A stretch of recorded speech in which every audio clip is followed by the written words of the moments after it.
Rutgers lose again? Fuck that, dude. I can't wait just in general, dude. College football is... You know I had to do that, right? You can't wait to watch Rutgers lose again? That's a surprise. No. I'm waiting for the fucking first game of the year. You know what that means? Time to stay up until 2 o'clock in the fucking morning and watch Hawaii win. Oh, God. Fucking Hawaii. All right. Hey! There it is. All right. I was sitting here looking on Twitch, and it's like, wait, it's offline. Why? Because we're doing prep.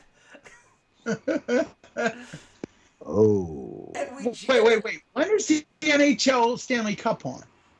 8 o'clock tomorrow is game 2. Game 1 was last night. night. Because I was looking for Stanley Cup.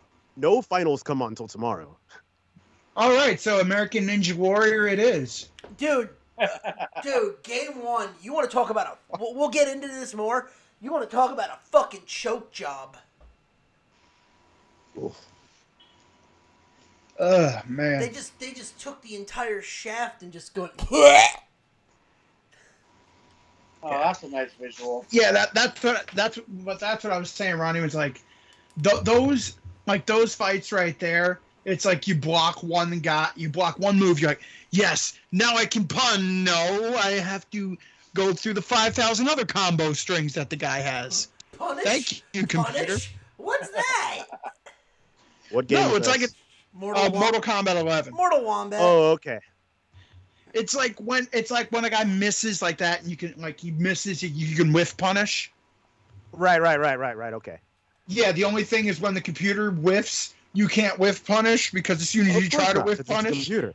Yeah, they destroy you. Yeah. I don't know which one was harder, Sub-Zero. No, Cabal. Because Sub-Zero I whittled down to near a quarter of his health, and I was like, holy shit, I got a shot. And didn't you have to get a bunch of There are ones that you have to play with 3 other friends.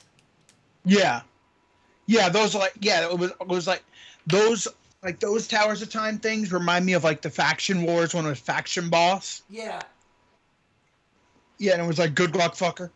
All right.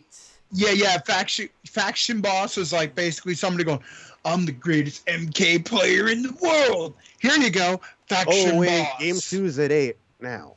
Okay, Game 2 is at 8. Oh, it's tomorrow. It's today. Yes, today. I mean, I'm not watching it anyway. So on what channel? NBCSN. So if you don't have that, NBC. I have NBCSN. Oh, you do? Okay. Yeah, it's because they're just talking to, they're because I have NBC they're on Sports pregame Philadelphia. Oh. Yeah, they might have dropped it because no one got there. I mean, that final's shitty. Go Blues, but that's shitty. That's a shitty final. Go Blues, but that's a shitty final. NHL's final shitty. Brooke Carter died. NBA final shitty. I do have it. All right, cool. Champions League final shitty, and Arsenal already lost Europa League, so it's just complete vacation for me, really. Here's what I got to wonder. I'm just watching wrestling now, so that's it.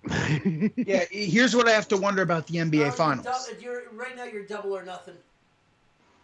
Here's what I got to wonder about. Yes, exactly. Yeah, here's what I got to wonder about the NBA Finals. About the NBA Finals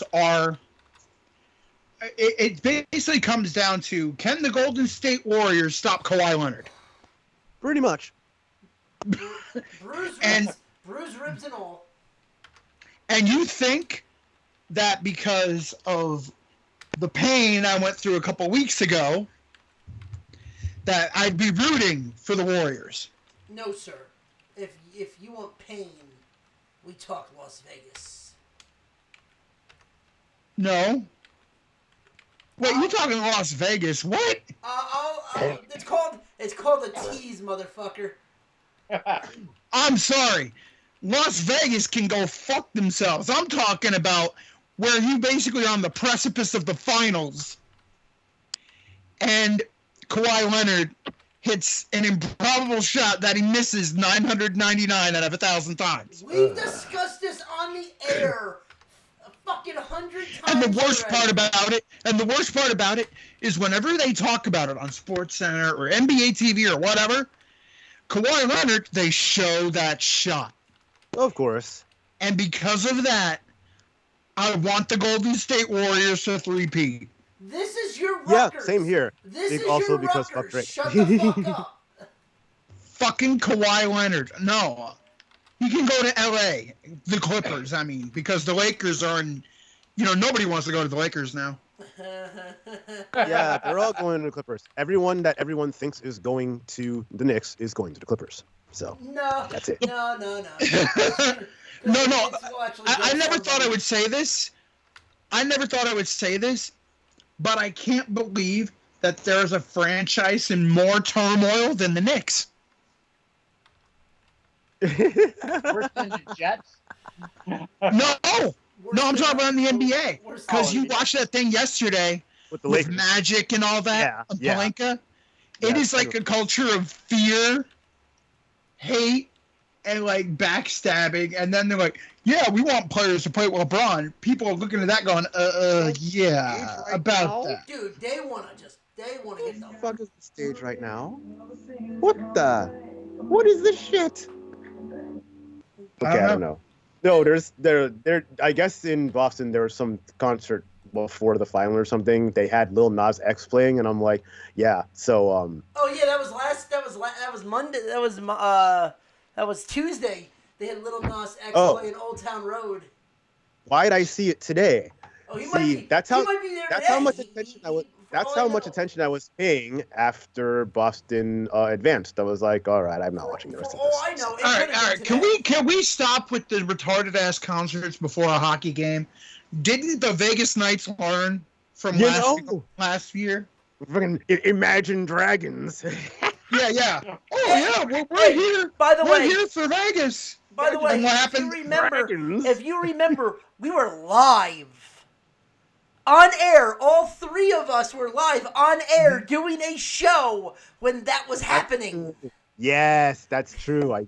Yeah. Yes, and I was like, and I said, I hope you fucking lose. And what happened? There was a pause. There was a 25-minute pause, John. During this entire part, there was a 25-minute pause of all three of us of dead air. Just all looking and just literally come, and then what came out of Chris's mouth was, "The fuck was that?" The fuck was? Yeah, I'm like, what the fuck is this? First off, they start off with a rock show. I'm like, all right, whatever. Then they go to medieval fucking times before they even announce the guys. I'm like, all right, this is retarded. It was Game of Thrones before the final season fucked it up. Oh God, who gives a shit about Game of Bones? It's fucking. I'm sorry. Tyler tried to get me into that. He's like, dude, the first episode, like, really cool. I'm like, all right, yeah, it is really cool. Then we get to the third episode where I was on lull. He's like, oh, they're naked. And I'm just like, he's like, dude, tits, dude, they're naked. And I'm like, I fell the fuck. Gave a flying fuck about that show. Dude, I fell asleep at 1:30 in the afternoon on a Saturday watching Game of fucking Thrones. Dude. It's all right? I'm done. The Do we same have thing. to bring up Attack of the Clones again? The same thing could have happened. The same thing could have happened. When you elbowed me because I was falling asleep? Dude, But then I fell asleep. dude, Yeah. This is the all right. Ronnie, you got to listen to this. I think All right, this we're was the watching story. we're watching Attack of the Clones, right? We're In at the theater. movies. You saw it in the theater, right? Yeah, I in the fall theater. asleep. Corey elbows me and goes, what the fuck are you doing? I'm like, "Bruh." And then I look over him a half hour later, he's falling asleep. Yeah. I didn't wake up until he killed the younglings. Oh, Oh man. no! Oh my God. Like, huh? What? Yeah, just fucking ridiculous. That shit was doesn't really bad. happen to me either unless I just decide to watch it super duper late. But when we saw Attack of the Clones, that was like 5 in the afternoon or some shit. Oh yeah, it was You're ridiculous. Like asleep during it. Yeah. Yeah, it was right. The funny thing was before was before my band had a show that night. Yeah. That's true. That's true. All right. I remember that we got to the venue. It's like, yeah, we saw Attack of the Clones, and Andrew's like, really? How was it? We're like, well, we saw part of it. Why did you only see part of it? I slept through the rest of it. It was Fucking a, fell asleep. it was a movie. That's what we said. We're like, it was a movie, and it sucked balls. It was what it was. Well, that was a movie. Okay, so All right, so let's get this shit started. all right. Well, we were going to talk a lot about wrestling, and all of a sudden, so be it. The sports gods decided to make this whole thing do an about face. Also, I got here late, so yeah. Well, we didn't really start, so you're fine. Oh, that's why. Because Okay. I'm looking on there. It's like it's offline. I was like, I'm just gonna show up when they get online. Power! Yeah. The All right. sports gods. The thing is, yeah. all right, until yesterday. Oh, hold on. You want me to intro the show? Yeah, just intro the show. Yeah, ladies and gentlemen, welcome to another episode of the Nerd Zone on the Nerdport podcast. On this episode, oh, how can we describe this? The NHL playoffs, the finals begin. The NBA finals begin tomorrow. A year possibly without football, and Las Vegas is sweating like a motherfucker. We'll be back. A year. Wait, we'll get into it and more after our intro.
He had no friends that could have driven him? Nope.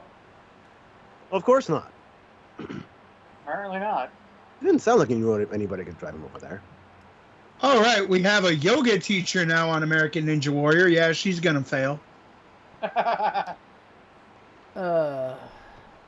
Did Catanzaro actually win American Ninja Warrior or no? No, she didn't win. Okay. She got far, but she didn't win. Okay. I never heard the end of that. I just heard when she went on NXT. That's about it. I was gonna That's all I say heard. she's the only Uh-huh. reason people really know American Ninja Warrior, because hot chick now banging Ricochet decides to. Because, most people stopped paying attention when the Japanese show went off. The great Naganomakoto! Dude, Naganomakoto! I'm sorry. The great Sasuke is the shit. That was so That's much right. fun. Fucking Makoto Nagano. Yes. Yeah. Hold on, guys. I'll be right back. Hold All on. right. Nothing. All right. says- Nagano Makoto. I'm sorry. All right. Oh, nothing yeah, is so hockey. better- Yeah. All right, hockey. so your Vegas bullshit. Yeah. Hey, that. Does this have to do I with could the give a Raiders? shit if they sweat bullets. I could give a shit. Does this No, have to do they're with the not- Raiders or something? They're not sweating bullets right now because after the. No, it's if the Blues win the cup, then they're like, oh fuck. If the Blues win the cup, that means whoever bet on them they're paying out the fucking ass. Well, they're not going to pay out the ass like they did with Tiger. No. Well, I think the difference is too, the people that were placing those bets in January, how the fuck are you gonna know what's gonna happen in May? Okay, I'm back. I'm back. Sorry. You don't, but if you're placing the bet like at the beginning of the season, you're placing it in October. Well, Yeah. no, but here's the thing though. And well, October they were, from what I can remember, they were Chris, are you watching American Ninja Warrior with this guy that's on now? With the Fucking mullet? mullet man. Joe Dirt. They were okay, 100 actually, I have to see this. They were The I thing gotta is, see he, this. he has a Fucking ninja Joe Dirt on headband. steroids. He has a ninja headband, though. If this shit is like Brian Pillman, yep, Looks like Joe Dirt on steroids. Brian Pillman, bigger than Brian Pillman Jr. Yep. Mm-hmm. I just turned it on a second. I'm like, what the hell is this guy? Yeah, because Aubrey Wiltshire, the yoga teacher, Namaste down. Oh, Oh. she didn't make it. No, she fell off in the second stage, or the second obstacle. So Okay, Is okay. that poses- aerodynamic? That poses after everything he does. It's what he does. All right, so you ready for this? Sorry. So, All right, yeah, go with your Vegas. So here, this actually ties into a story. So this dude went to Vegas to just. I think he went for a convention. He won money, but no, he didn't. He broke even. He's getting on a plane to leave for St. Louis to go home. Diehard Blues fan, diehard Cardinals fan. So he said, "Fuck it, I was gonna leave no matter what, losing $500." He took 500 out because that was the max that they were allowed, that the ATM allowed him to. He took $100 and put it on the Cardinals to win the World Series. They were at a 15-1 to win the World Series. Whoa. Took $400 and bet on the Blues at 250-1. Okay, so if they win, he makes a lot of money, but If he chances are wins- they're probably not If winning. he wins, he makes $100K. All right, chances are though Boston's probably winning. So Well, Yeah, that knowing leads- these refs. Well, that leads to this, because Game 1 happened the other day, and the Blues choked hard. They were- got that Patient of Disorder song queued up. They were... I just played it for Arsenal. they freaking were up 2-0 going into the second. Then it was tied 2-2, and then Boston decided to blow the doors off the fucking place. Oh boy. And yeah, sweep. That's probably what's gonna happen. Sweep. I mean, Boston's probably going to win anyway. So You didn't quit listening to the Ninja Warrior. Listen to what I just said. I just said that fucking Boston's sweeping them. well, I don't think they'll sweep them. I think the Blues will win one in St. Louis. I hope they won't sweep them. That'd be 3 sweeps in a row. Cause freaking, The Islanders swept the Pens, which once again, thank you, Long Island. Thank you. All my peeps out in Long Island. Daters will see you soon. They got All my friends. got rid of Pens. Crosby. But then freaking the guys that swept the Pens got swept themselves. So now the Pens are the team that got swept by a team that got swept. They got swept by a team who got swept. Sweep it up, asshole. Sweep it up. Now can the people that team who swept them, now can they sweep the Blues? Right. Who knows? I mean, the thing is, like, how long has it been since Boston was, the best team in hockey? Dude. I mean, the Boston furthest they is got turning in into title town. the furthest they got in the playoffs the last 3 years was like second round, right? Yeah. Well, the thing is, I really don't. Hockey sort of is a little hard for me to watch because, my team is notorious for either choking away a 4-goal lead in the last 10 minutes of a game. Jeez. The playoffs last year, where the Flyers were up 5-1, and they gave 4 goals to the same guy. Oh, that's right. In one period. Because I'm like game 7, I'm like, oh man, here we go, we got this. Yeah, Flyers moving on again. All of a sudden, 4 goals to the same guy. I'm like, what the fuck? That wasn't the Senators by any chance, was it? No, that was the Penguins. Oh, okay. I mean, we blew one to the Senators the year before. No, it was the freaking Penguins. And everyone was like, what? Yeah, I think the Penguins knocked us out the year before. Yeah, and what happened this year, we blew it all up. We got rid of our coach, we got rid of our GM, we have another coach and another GM that they say they're committed to winning now because Comcast is putting an onus on making the Flyers relevant. Whoa. We'll see what happens. Where are y'all picking? I don't know. Okay. It doesn't even matter about the draft. We're picking second. I mean, The Rangers. We did better than the Knicks. I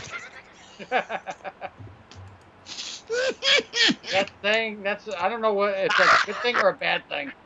You did better than the Giants. Well, that's an easy. I didn't know that. I didn't know that at all. Oh no. Oh, people are still angry.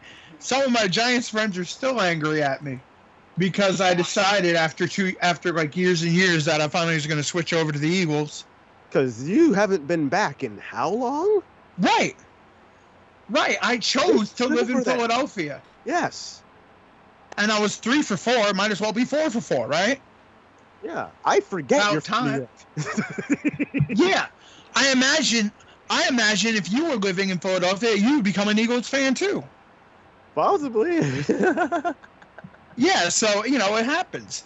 So, prerequisite to live in Philly? You got to be a Philly. And all of a sudden, people are started blaming me because as soon as I decided, Landon Collins all of a sudden doesn't get re-signed by the Giants and goes to the Redskins, and then the Giants trade away Odell Beckham, basically killing their team. Oh Lord.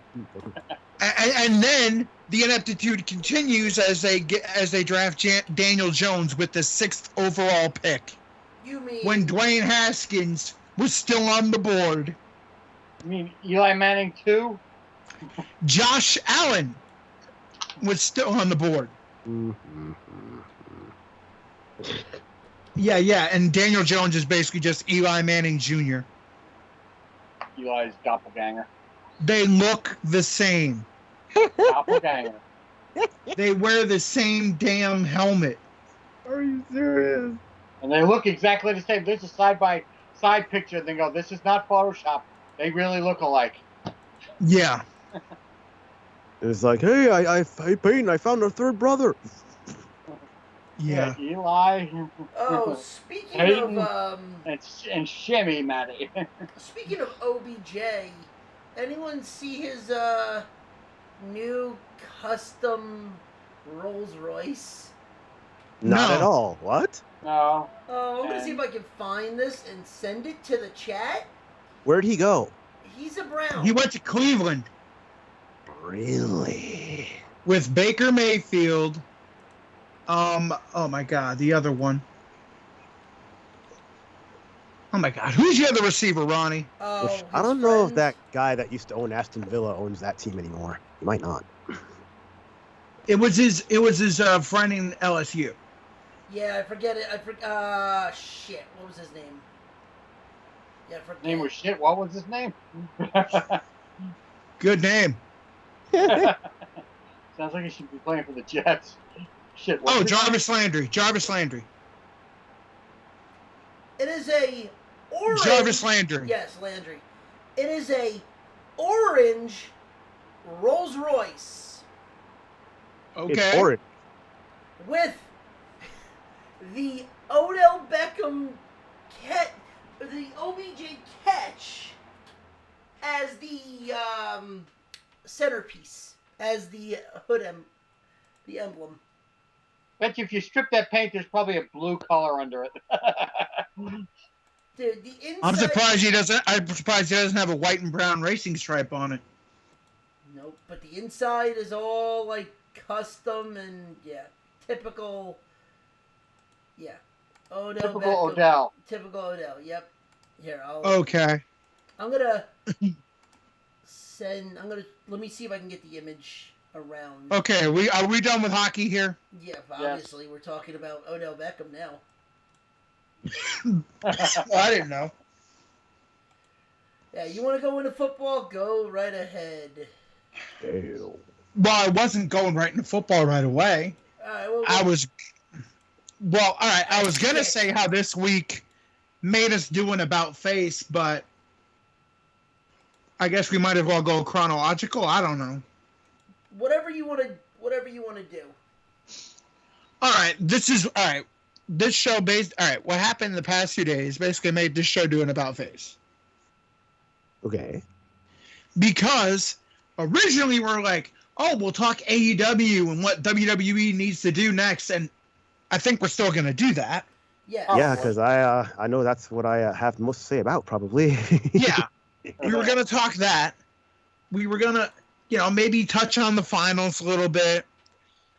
Touch on Elias Theodorou basically getting released by the UFC. This looks like a freaking Hummer or something. That's a Rolls. Wow. Damn. Yeah, Elias Theodorou got released by the UFC, and he didn't even. The thing is, he actually. Yeah, he had a good What's the word I'm looking for?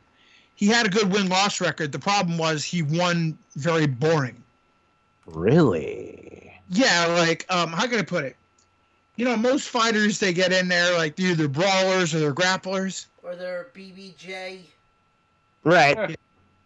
Yeah. Well, Elias Theodorou, he likes to basically backpedal, was very slow, and did these really... I said he fought very prissy. Would that Is this be like the correct same term, complaint people Ronnie? have about Mayweather? No. Mayweather at least gets in and scraps once in a while. Theodorou, you saw the fight, Ronnie. Yeah. Is that a correct term? He fights very prissy? He fights defensively, but will have no issue backpedaling to not get hit. He backpedals. He does these stupid kicks that never hit anything. It's basically get away, get away, get away. And if he kicks anybody, it's basically getting hit by a feather. Dude, that kind of sounds like Mayweather in a way, but okay. The fighters get angry. They try to come after him, and he just keeps backpedaling with these little dumb kicks. I mean, he got booed in his home country. That's not good. he was one of the main events on UFC Canada, and he got booed. Like, they cheered him at first, and then they saw the fight in the third round, and they started booing him. Yikes. Yeah, and he wins by decision a lot. And the thing in the UFC, the way it is now, it's like, if you win by decision a lot, it's not going to go well for you. You think? Yeah, Are you not entertained? I'm not entertained. Well, the thing is like this. If you're a fighter that just wants to go by decision, then there are a bunch of other places you can fight. That's true. That is true. I mean, Bellator is always looking for somebody. Yeah. You know, if you want to go by decision, fine. You can go somewhere else. I mean, if you're a company and a promotion that prides itself on having the best fighters and the best fights, the best fighters aren't guys who look for the decisions. That's for sure. Right, they're guys who want to finish fights, whether it be by knockout or submission. Like, that's why you'll have the grapplers that like to, cinch it in fast. You'll have the wrestlers that will ground and pound you. Mm-hmm. And then you have the knockout artists. I mean, don't get me wrong. Are there certain fighters that just, after a while, will literally just lay on someone, aka Big Country? Right. Oh, yeah. I mean, there are a lot of laying praise, but they're trying to get away from that. Yeah. Mhm. But also, some people use that as a strategy. Right. Elias Theodoru basically used it as a strategy. But the thing is, he was very boring. That's the thing. That's the problem. It's not the fact that he was going to decision. The problem was that he was going to decision too much, and like, it's to the point where it's like, you're in the ring, right, and it's like you don't want to fight. Like, he just doesn't want to be there. Like, we're wasting his time. Yeah, he was a pretty boy. Honestly, here's the thing. He just doesn't want to get hit in the face. Well, honestly, basically. Here's the thing. Please, not in the face. For once, it would have actually been nice for him to almost go full, WWE, almost play that kind of a character where it's like, no, I'm not getting touched. I'm just gonna run away, and then just have the fans hate him. You could make more money off of that, because then it's like, all right, well, what's the guy? What dude's gonna come in and just beat his ass in? Kind of like Lacey Evans, right, Chris? But it's not all right. But the problem with having a guy be booed, it's like there are a bunch of fighters that are booed in the UFC. They're booed because they're brash and arrogant and they're assholes. Like Brock, right. like what Brock Lesnar was. Well, people booed Brock Lesnar because he was a wrestler coming into MMA, and then nobody took him seriously. And then he knocked out. But everybody forgot he was an NCAA champion. Yeah. So as soon as that happened, and he's like, "Do you see me now? Can you see me now?" Oh no, my favorite thing. UFC fight fans got angry at that fucking Brock Lesnar. UFC fans got pissed when he knocked out Cowboy, and the fans, not Cowboy, fucking what was his name? It was Cowboy at the time. No. It was the one. Couture.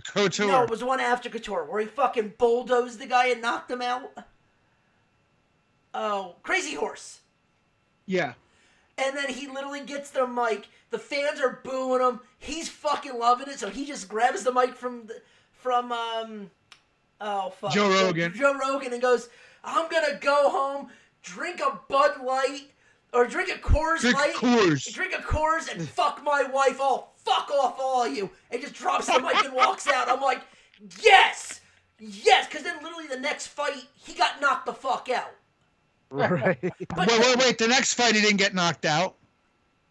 No, because the next fight wasn't the next fight he had. The next fight he had was after he had that diverticulitis, and it was Shane Carwin. No, it wasn't Carwin, because he still had the title. He got knocked out by Fuck. Who was the one that was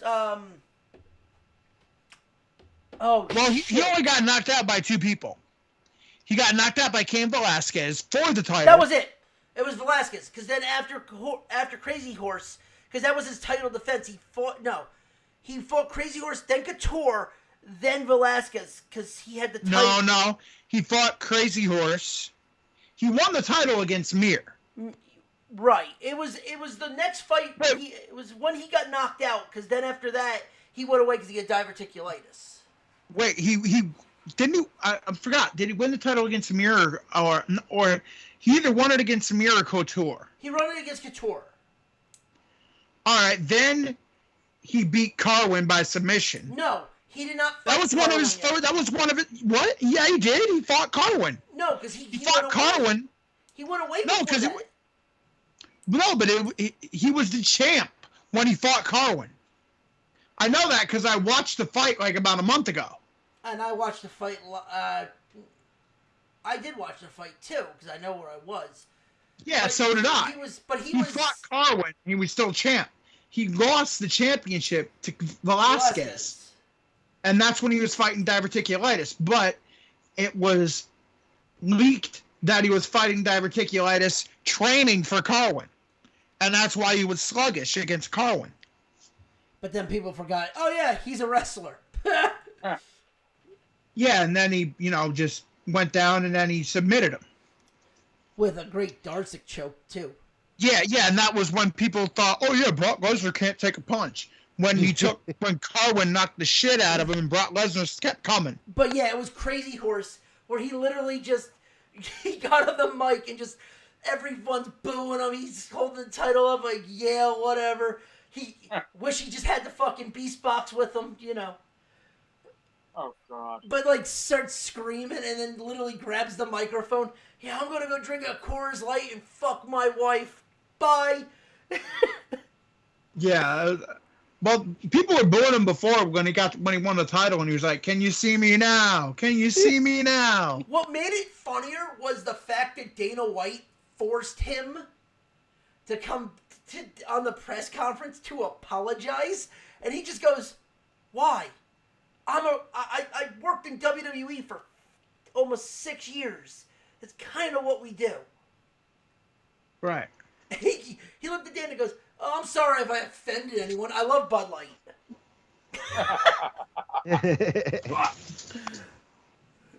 He goes, what? Yeah, I love whatever's cold. Chris is dying over there. Well, I had to turn my AC back on, because I had it on, mid, and I put it back on, 6 instead of 7. Mm-hmm. Well, I had it on 5, and I'm just man, it's really... So in other UFC news, Yoel Romero wins judgment in tainted supply suit. UFC middleweight contender Yoel Romero has won a lawsuit against the company he accused of producing claimed dietary supplements. Oh, you're gonna love hearing this, John. I saw also. I think they finalized another Cyborg fight. Yes, I was just about to get to that. Romero, 42, won a default judgment against Gold Star Performance Productions in Middlesex, New Jersey. From a tainted supplement in April 2016, pretty much killing his career, and then Gold Star, and then he sued in December 2017. My neck of the woods. Judgment was for $27.45 million. Holy whoa. Holy shitties. Holy shitties. Wow. Yeah, well, it killed his career. It killed his career. So yeah. Okay. Cyborg, All right, get to the Cyborg fight. Cyborg 2014 against Spencer. All right. That's going to be July 27th, according to Dana White. All right, so I guess we'll just go chronologically. Well, we're on UFC. There's other news in UFC right now, Chris. Okay. Like you're trying to rush to get to the football stuff. I know. I'm not trying to rush to get to football. I'm trying to rush to get like some other stuff because like when it starts becoming a news show, it gets a little boring after a while. I'm sorry to say. Well, we've only been live for fucking 20 minutes. I thought we've been online for about a half hour. We've been talking to each other for half an hour. We didn't start the show. Shouldn't start till then. Yeah, that's true. Okay, all right. Yeah.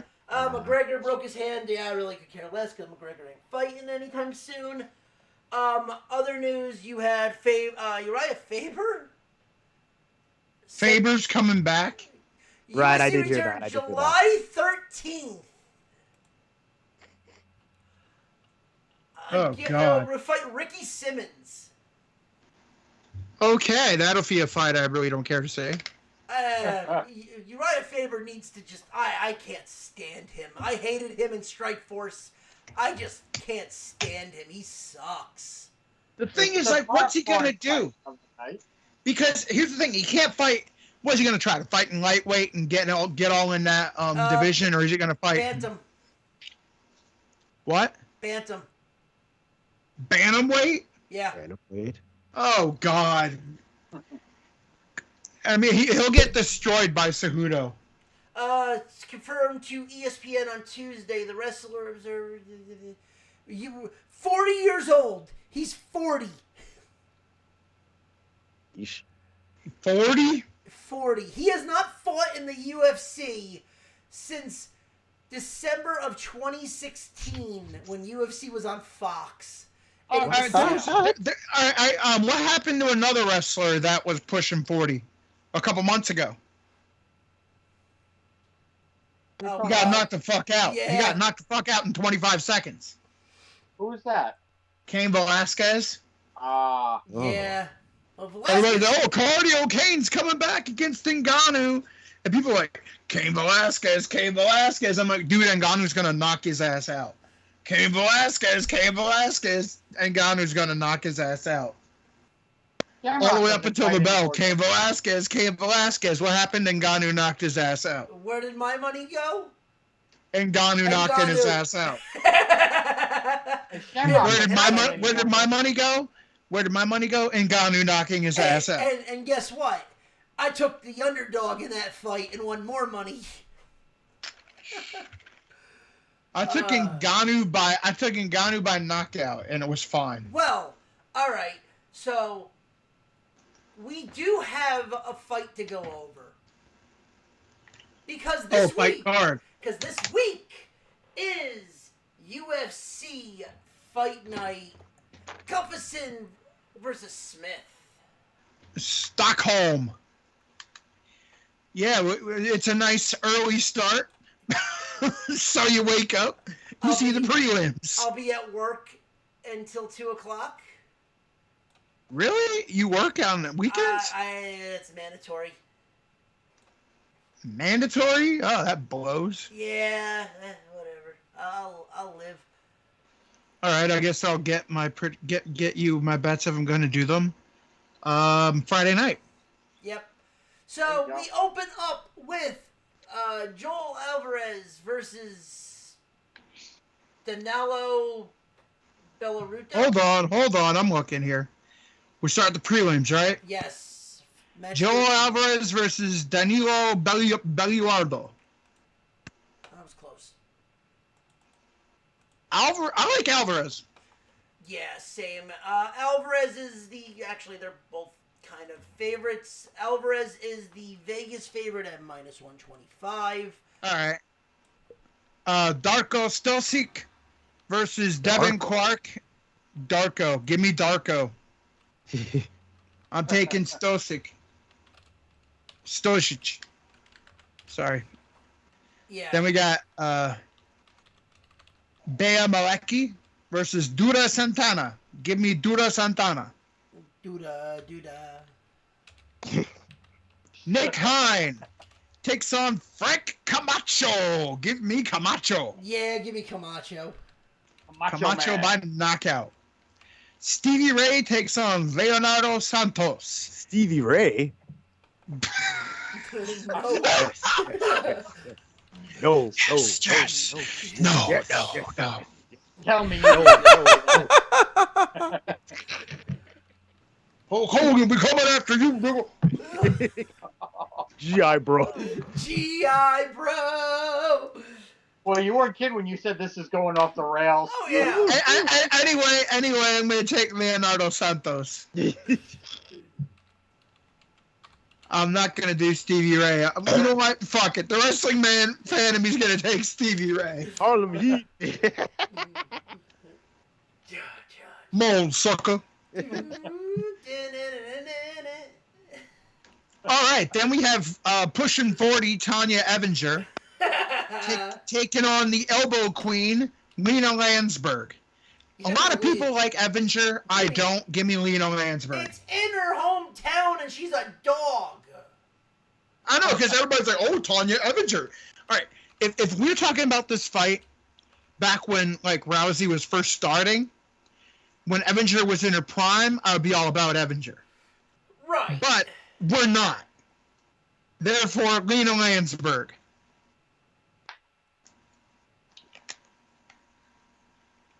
That's all I gotta say about that one. Yep, and Rostam Akman versus Sergey Kondosko. Or That's your time Kondosko. fast. give me AK Man. Give me Kondosko. God bless you. Next we have Daniel Teemer versus Song Bin Jo. Give me Song Bin Jo. Daniel Teemer sucks. By the way, Wait. Where is it? Daniel Teemer?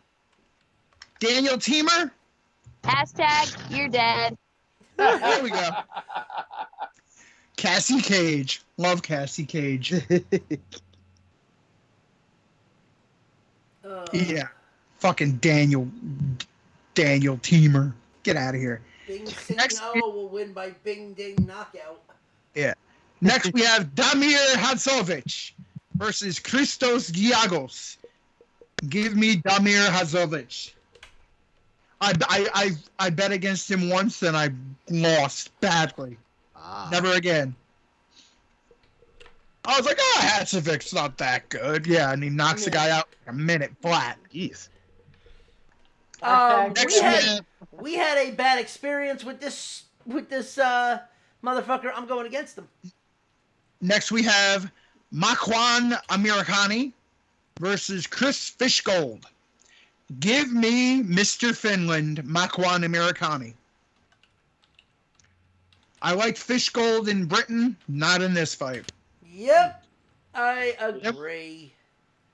Then we have Thiago Santos victim Jimmy Manua taking on up-and-comer Alexander Rakic. Yeah. I don't know much about Rakic, but I know Manua hits hard. And Rakic is not Drago, and he's definitely not Thiago Santos. Therefore, give me Jimmy Manua. Yeah, Thank you. the big dog on that one. Who, Manua? Plus 185 to minus 230. Who, Manua is a plus 185? Yeah. Man, his last fight was freaking Thiago Santos. I mean, I'm sorry, everybody gets knocked out against, Almariete. Now, Everybody gets knocked out against him. Then we have Volkan Ozdemir versus Ilir Latifi. well, it is not his wife, so I might have to go Latifi. Latifi, he's the sledgehammer. Well, you heard about what happened, right? What? Vulcan apparently is now under investigation for domestic violence. Oh boy, dear. give me Latifi. Give me Latifi. That's why I made the joke. It's not his wife, so he's probably not gonna win. And our main event, Wow. the Mauler, Alexander Gustafsson, at home, takes on Lionheart Anthony Smith, fresh off a 5-round against John Jones. Give me the heavy favorite in Gustafsson.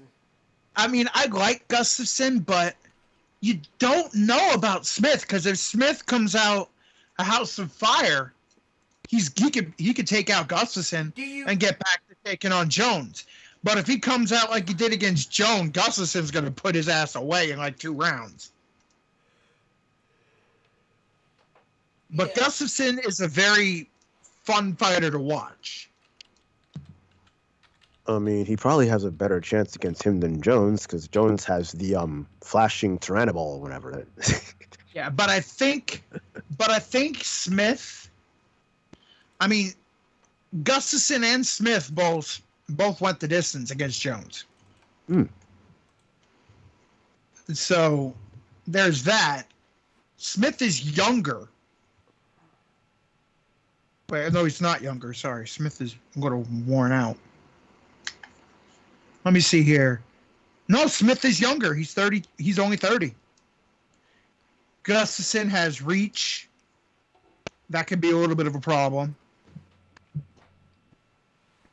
Smith's gonna have to work inside Gustafsson. I like Gustafsson, especially in Sweden. Give me Stockholm zone. Yep. All right. So I want to ask you guys something that happened with the NBA. 2 things. 1, how do you feel about Drake and the shit that he's been doing on the sidelines for the Raptors?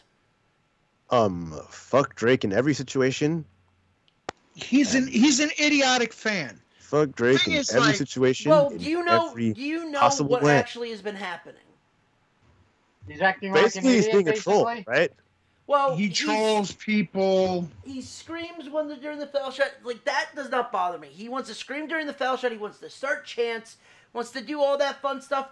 Fine. That's you're a fan. Fine. Whatever. Right. The part that's the problem is he is going down to. He is crossing over the court and doing stuff with the team during the game, almost like an assistant coach. As if he's in the team. Yeah. Yes. He wants to make everything about him. To the point where... Wait, so he's he's jumping on the court and, like, celebrating with the guy as the other team's taking the ball up? Not even that.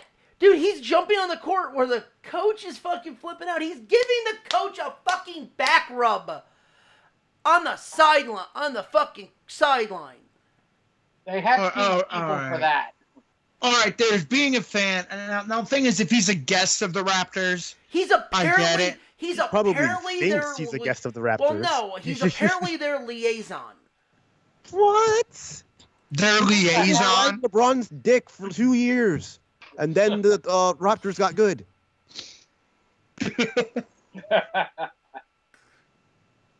So NBA spoke. Here we go. The NBA spoke to the Toronto Raptors in the Eastern Conference Final about Drake's activity and presence on the sideline. A league spokesman told ESPN last year the NBA warned the rapper, who is a global ambassador for the Raptors. Excuse me? Oh, jeez, Louise. I don't know what's worse, him for them or Imagine Dragons for Vegas. Here we go. Drake drew attention this year by leaving his courtside seat in Game 4 against the Milwaukee Bucks and giving the coach Nick Nurse a shoulder massage. The next day, Coach Mike, just Bud, I don't even want to pronounce his last name, Bud, said that there's no place for fans to be on the court. You ain't wrong on that part. That's right there. If he's on the court, then that's an issue. Yeah. Hello. But the fact that it's like, oh yeah, the coach is a little stressed. I'm gonna go rub his back. Yeah, that's a little goofy. Hey, Degrassi. He wants the attention. Hey, and, Degrassi. well, he's getting the attention. Hey, so Degrassi, there you get go. the fuck out of here. If I'm the Golden State Warriors and he's in there, I play him on fucking Degrassi so everyone knows what he was from. Oh God, Degrassi High. Yeah. All right. Real fair The funny thing about all this crap is this happened when Toronto was winning. Uh-huh. If you want to stop all this crap, beat Toronto. Right. Win. Simple, because like Drake was doing all this crap when Philly was losing in Toronto. As soon as we beat Toronto in Toronto, You stop. he wasn't doing it anymore. Uh-huh. All right. I saw. There it is, right there. Yeah. And You want to stop an asshole from doing asshole shit? Beat his team. Done. But what's funny is you get this, and everyone's like, "Oh, who cares? It's Drake. It's this." But yet you got fucking what's his name in his seat that's 5 rows back from the court, and he just yells at the refs and Cuban, and everyone's in fucking uproar about it. What? Mark Cuban buys season tickets, quote unquote. He has his own seat about 7 rows from courtside. He's not Right. exactly on the court for the Mavericks. Right. He has been fined, kicked out of his seat, and the league has like almost suspended him from going to games because because he's an Uber fan. Huh? He's flat out a fan. That's nothing that can't go wrong. Like, he is a fan of his own team. Great. Good. I love it. But he has been fined by the... because he likes them, yeah. Yes, but he has been fined millions of dollars by the NBA because he will curse his head off at the referees. What's the name that guy that used to do the shit in New York? Was Spike Lee? Spike Lee. Yeah, Spike Lee. Yeah. All right, here's the thing. If you're a fan and you're cursing out refs, Apparently. that is your fucking prerogative. Even if you're the owner. You're the owner. Get on the damn piece. No. You're not on the If you're the owner, you make the rules, right? Yeah. Yeah. If you're the owner, you make the rules. So what the fuck? Blah, blah, blah, what the fuck, ref? Well, you gotta leave. What the fuck you talking about? I own the joint. Fuck you. No, but what's hilarious is, oh, you're throwing me out? Fine. I'm just going to go up to the presidential suite then. That's all he has to do. I mean, but the thing is, like, if an owner wants to be, like, courtside, I mean, that's not... Like, the NBA shouldn't bitch about that shit. I mean, would you rather have an owner that's not, Here's the thing. completely invested? Here's the thing.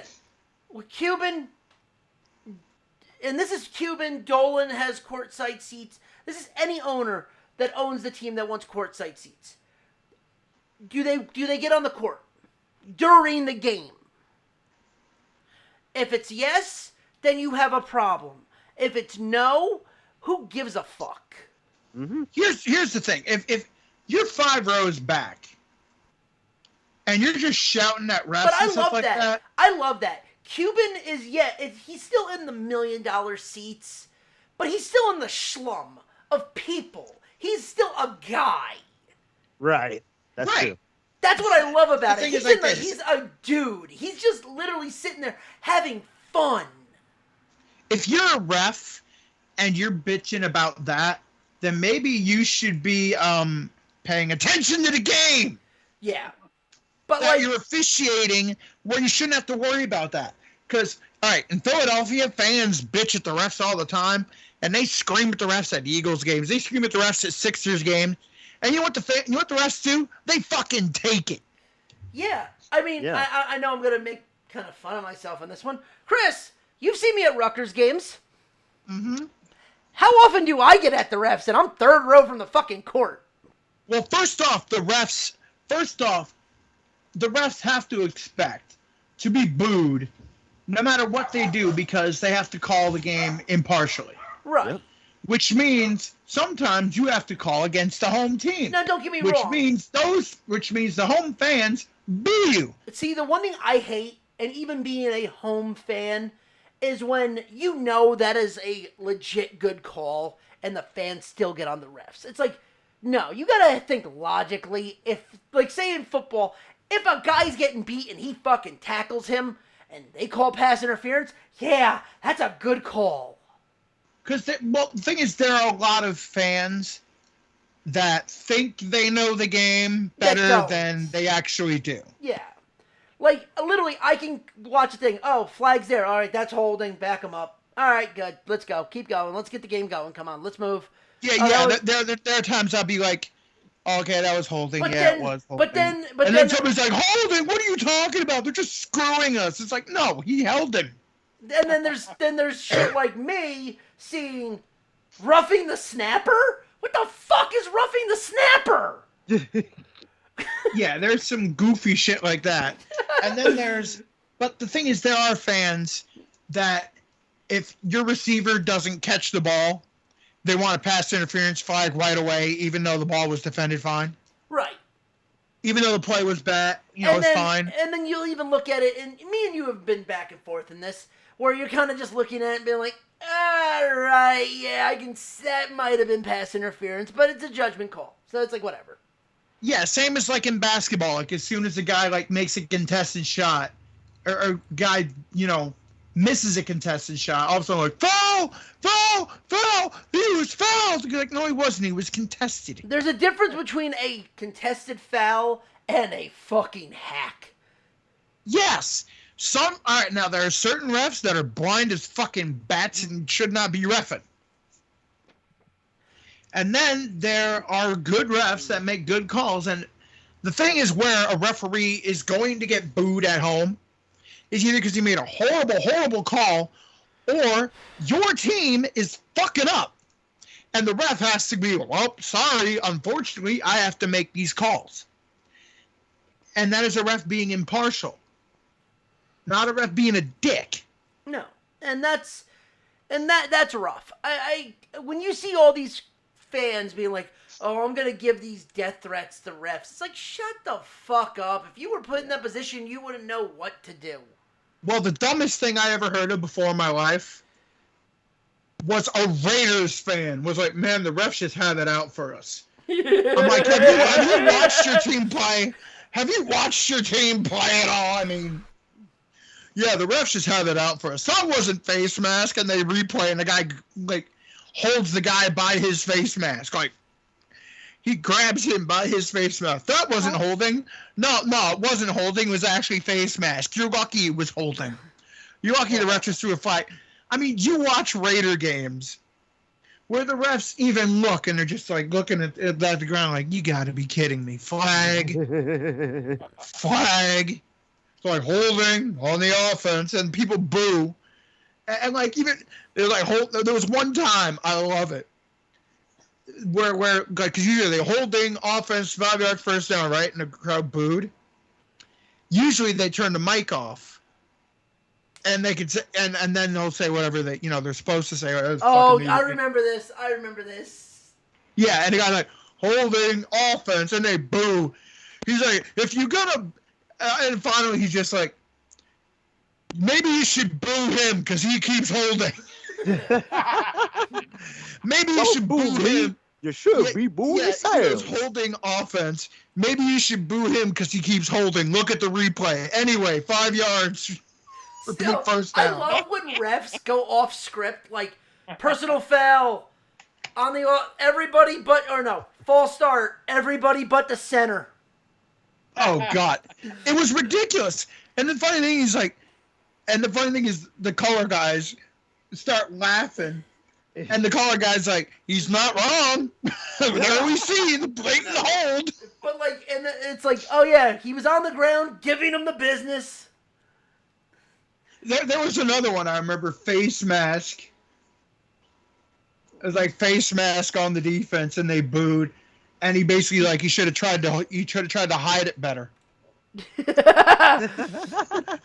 mask on the defense. Should have tried to hide it better. Okay. And the other thing that's happened, it came out today actually. Adam Silver went on First Take. Yeah. Adam Silver, for people that don't know, he is the commissioner of the NBA. Mm-hmm. Right. Well, the NBA has a little bit of a parity problem right now Well, because they're basically allowing players to gang up and form super teams, which is ridiculous. well, wait. It gets better, and he's kind of put himself in a hole that he doesn't know how to get himself out of. Oh, really? Oh, so okay. So here's a question for you guys. What are your thoughts on saying fuck the lottery and having a mid-season cup and a lottery tournament for the first picks of the draft? Wait, what? Talking about. He came on First Take and was talking about a possible mid-season cup. Excuse me? The mid-season cup? Yes. But that's not even where I'm kind of laughing at this. I'm laughing at the fact that he wants to take the bottom 14 teams Right. and put them in a tournament, and the winner gets the first pick of the draft. Never gonna happen. No, first off, Wait. So the team that basically was on the precipice of the playoffs that got screwed is now basically guaranteed to get the first pick of the draft because they can beat the absolute dreck that is trying to get the first pick. thank you. Exactly. Thank you. Now, If you want to make the NBA more competitive, stop allowing super teams. well, here, let me It's say simple. this. Let me say this. I have an idea. This is my idea for how you can stop tanking in the NBA, and you can then work on your actual. You can still do everything, and it helps people that are bad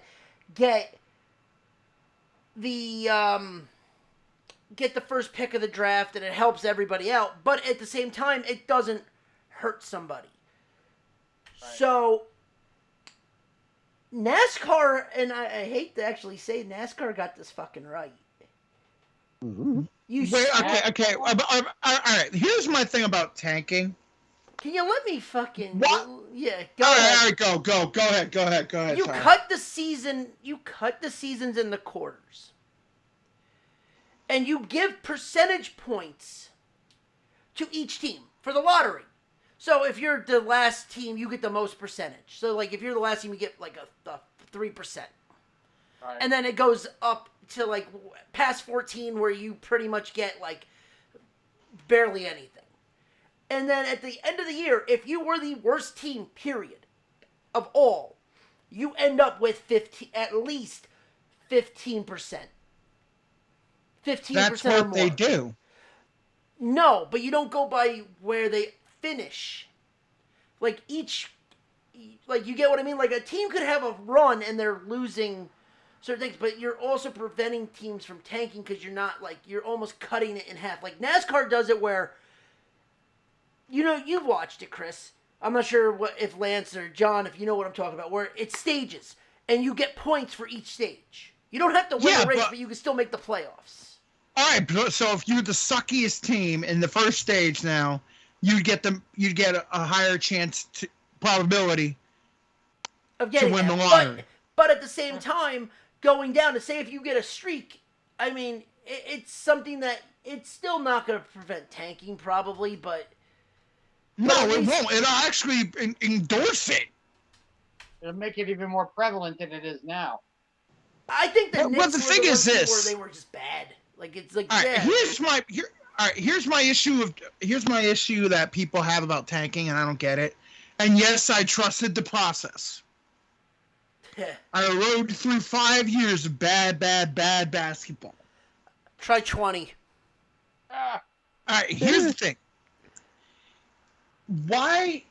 It seems the only people that are against tanking, really, are the fans, and the fans bitch to the NBA, and the NBA is like, well, we have to have these guys more competitive. What? You want to have them in complete limbo, constantly in complete purgatory, where maybe we're in the playoffs, maybe we're not. The But if only we are, fans we're that getting out of the hate first tanking round. are the teams that are the fans of the teams who aren't tanking, pretty much. So, All right, because after the Iverson years, that was the Sixers. we were always on the precipice of the playoffs, and if we got into the playoffs, we knew we were out the first round. And that is not a way to be a fan of that. That is not a way to be a fan. It's like, you have nothing to hope for because you know you can't win a championship. It's not like the NFL playoffs. All right, the NBA playoffs are not like the NFL playoffs where you can, you can somehow get hot, barely make it into the playoffs, win wild card weekend, and all of a sudden now you have divisional playoff, you win that one, and all of a sudden you're on the precipice of the Super Bowl. It's not that way in the NBA. The NBA, hey, we're riding a hot streak. We win one game. Great. You won one game. Guess what? You got to win 3 more. You're fucked. Yeah. The better teams, you weed yourself out. Like it's like college in that way where it's like, yeah, you're the best team. You face the team that's from like the fucking Ivy League. That's where momentum in best of 7 in sports with best of 7 really doesn't mean shit. No. Because it's not like momentum like football. It's not like momentum like football. Like, hey, we're rolling. We won this game. All right, we're rolling again. We can win this game. Where basketball, it's like, hey, we're rolling. We could win this game. All right, let's go. All right, hey, we're rolling. We could win this game. Wait a minute. The other team realized that they're better. Oof. And all of a sudden now, okay, we're 1-1. And now we have to go to hey, we're coming home. But this team now all of a sudden has their feelings about it. Like, same as baseball. Baseball, you could have a great pitcher. He wins you 1 game. You still have to win 3 more. Yeah. And chances are you have to win 1 game before he comes back to pitch again. Mm-hmm. Same as hockey. Hockey, you can get on a roll, and maybe you win 1 game, but then again, you have to play the same team again. That's the one thing I sort of do like about the NCAA tournament, because you can get on a roll. And it means something. Right, and take it where it's like you get on a roll in the NBA. It's like, hey, we're on a roll. Guess what? We got to play you guys again. Now we know exactly how to stop you. It's annoying. And as for this tanking thing, like, it seems like the league is it's like they want to promote teams to be in limbo, but yet they allow players like LeBron James and the others to like try to get super teams. Now, when you have they want to keep the most popular teams winning. Right. The funny thing is, teams before soccer in a way. All right, teams before, like in the 80s and the 90s, really, like the Bulls and the Lakers, they didn't, like, how can I put it? They didn't sell out to be a super team. Jabbar was on the Lakers. Yeah. James Worthy was on the Lakers. Magic Johnson was drafted to the Lakers. These were all people that were, all right, Jabbar was traded, but it was before Worthy got there. Mm-hmm. And it was an over-the-hill Kareem Abdul-Jabbar. Right. Same as the Bulls. The Bulls got Jordan. Then they drafted Pippen. Then they drafted Horace Grant. And then later down the ride, Rodman came over. Right. Then Rodman got traded. You know, it's not like LeBron's going, oh yeah, well, I'm going to Miami with, Chris Bosh, and we're going to form a super team. All right. Well, the only team I can really say that didn't be a super team that way really was the Golden State Warriors. Yeah, because all those guys were already there and had already been playing together for some time. Steph Curry, Klay Thompson, Draymond Green were all drafted by the Warriors. I mean, and also, too, really, I could be It's Kevin wrong. Durant that decided, I'm going to go over there. The only one that really had any, like, star name power at that time when they first were coming in was Curry. Right. Curry had this huge... No one really knew who the fuck Draymond Green was. No one knew who Klay Thompson really was. I mean, yeah, they're great players, but I'm saying, when they got drafted, they were good. They looked at them as like, oh, they're good role players for Curry. Curry came in after that huge NCAA tournament, after the 2 NCAA tournaments he had, with like a house on fire, and everyone's like, "Oh, where's he gonna get drafted? Where's he gonna get drafted?" He had the name. He was the star coming in. Then you put those three, and then like you said, Durant's like, "Oh, I'm gonna go play for them." What number pick was he? 7? No, 6. 6. You know how I know that? Because the 7th pick was the fucking Knicks. Was that wasn't when they got Porzingis? That was someone else, right? No, that was someone else. They got someone who's not on the team anymore. Gee, what a shock. Yeah, but that's when they fucking it was like they were the next to draft. The Warriors were above them and took Curry. It's like, oh, fuck off. But yeah. Chris, you still there? So sorry. Kim just texted me. She just got home. Her kitchen's flooded, and so is Melissa Croydon. Oh hell. Oh, Oh, jeez. damn. You need to go help her out or what? I can't, but you know. Matter of fact, my friend was saying Lansdale got hit kind of bad too. Yep. But all right. Anyway, so that was a thing. He wanted to do a mid-season cup and a end-of-the-year cup for the teams, the 14 teams that don't make the playoffs. I'm like, oh yeah, that'll go over great. Or is it like you always say, like a fart in church? Yep, go over like a fart in church. Is there anything? There's nothing else in NBA I want to talk about. So yes, go ahead. No, I'm just like.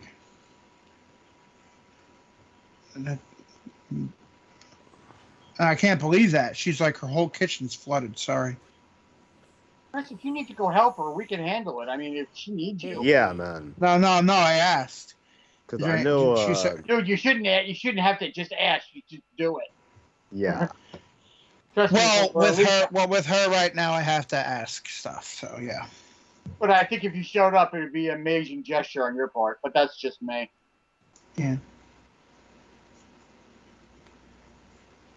I mean, the three of us could talk some wrestling for a little bit. Well, we got the NBA and AEW. Did y'all get tornadoes and shit? There was quite a few. There was Flash flood warning. Oh boy. Yeah. You know, yesterday and today they said they had about 6 tornado watches in the last 36 hours in this area. Ugh. Well, no, because my girlfriend lives in Roselle Park, and they had one about maybe 10 minutes from her house. They had a warning. So trust me, I was ready to fly out the door if need be yesterday. Yeah. All right. What else? You were talking about tanking. Yes.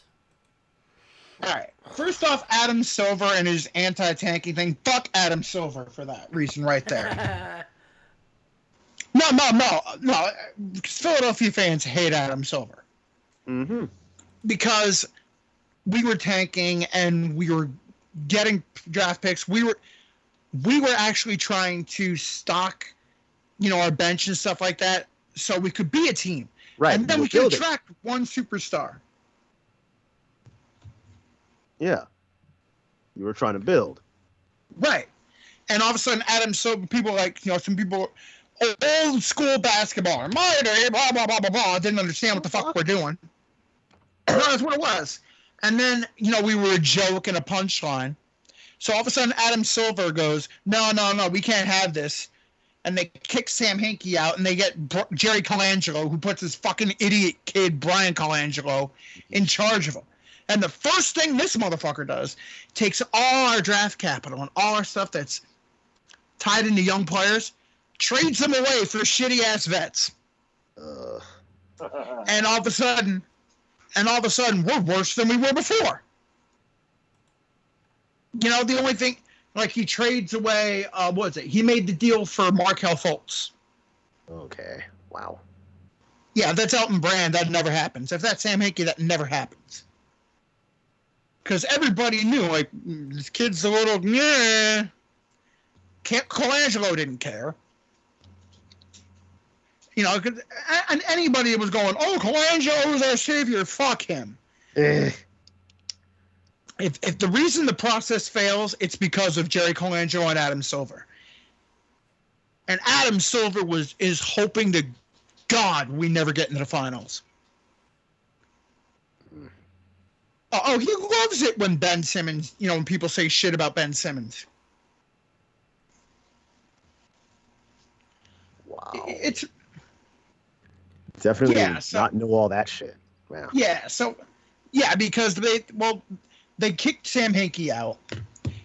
And they kicked all that regime out. And then when they got Jerry Colangelo and Brian Colangelo, and they fucked it all up. Because we had all these draft picks saved. Right. It was under Colangelo's watch we got rid of Joey Okafor. Shit. Yeah. Yeah, we got rid of Joey Okafor. We got rid of Michael Carter-Williams under Colangelo's watch. Mm-hmm. We got rid of, all right, Sankey traded away Drew Holiday, but Drew Holiday wasn't nothing at that time. Right. Like, we got rid of a lot of good talent that would still be in Philly because Colangelo wanted to bring in, all these other guys that hardly none of them are on the roster anymore. Right. He set back the process. Right. We were cursed by every time we had our first round player, he was injured in his rookie year and he never played. Joel Embiid, Ben Simmons, yeah. And now Zaire Smith. Yeah. But the whole anti-tanking thing, it's always by the media and fans because they want to talk about stuff. They need shit to talk about. But it's never the fans of the team that is tanking that are against it. Look at the Cleveland Browns. Cleveland Browns tanked like a motherfucker, and now they're picked to win the division. Yeah. The Rangers, they sent a letter. They had an open letter that basically said in so many words, we're going to tank this year. And now they're going to pick second. We're trying to be competitive for the future, a.k.a. we gon' suck. Yes.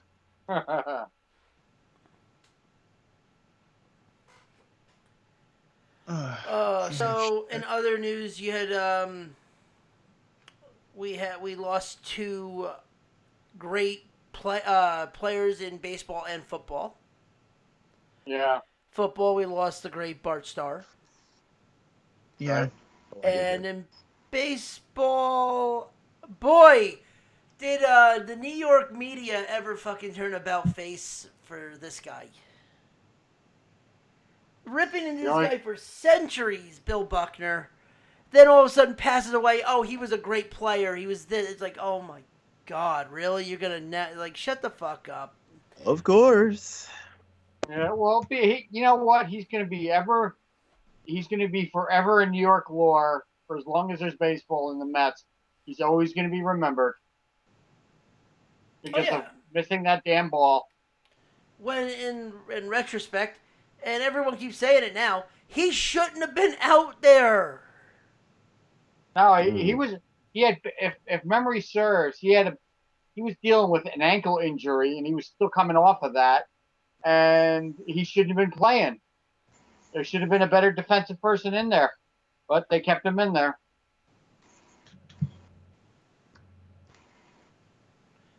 Yeah, because they wanted him to celebrate. So, yep, that happened. Oh, man. All right. Football. All right. This is another part of the about face.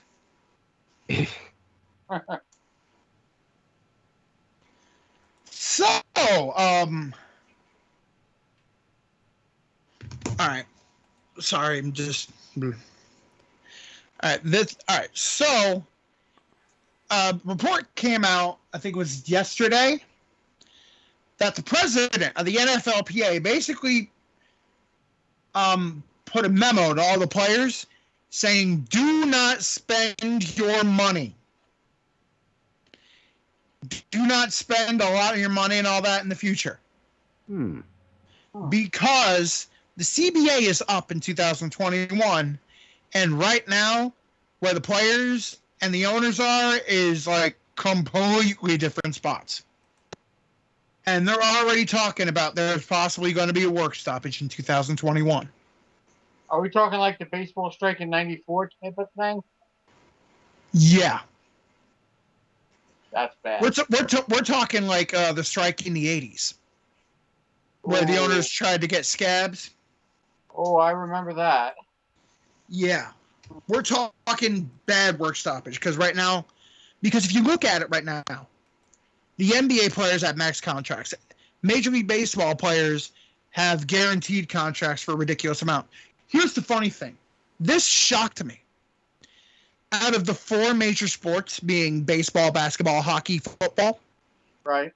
Football players make the least out of any of those sports. Really? That's Yeah, you'd think hockey players. I was like, oh, hockey players don't make that much. No, hockey players make a ton.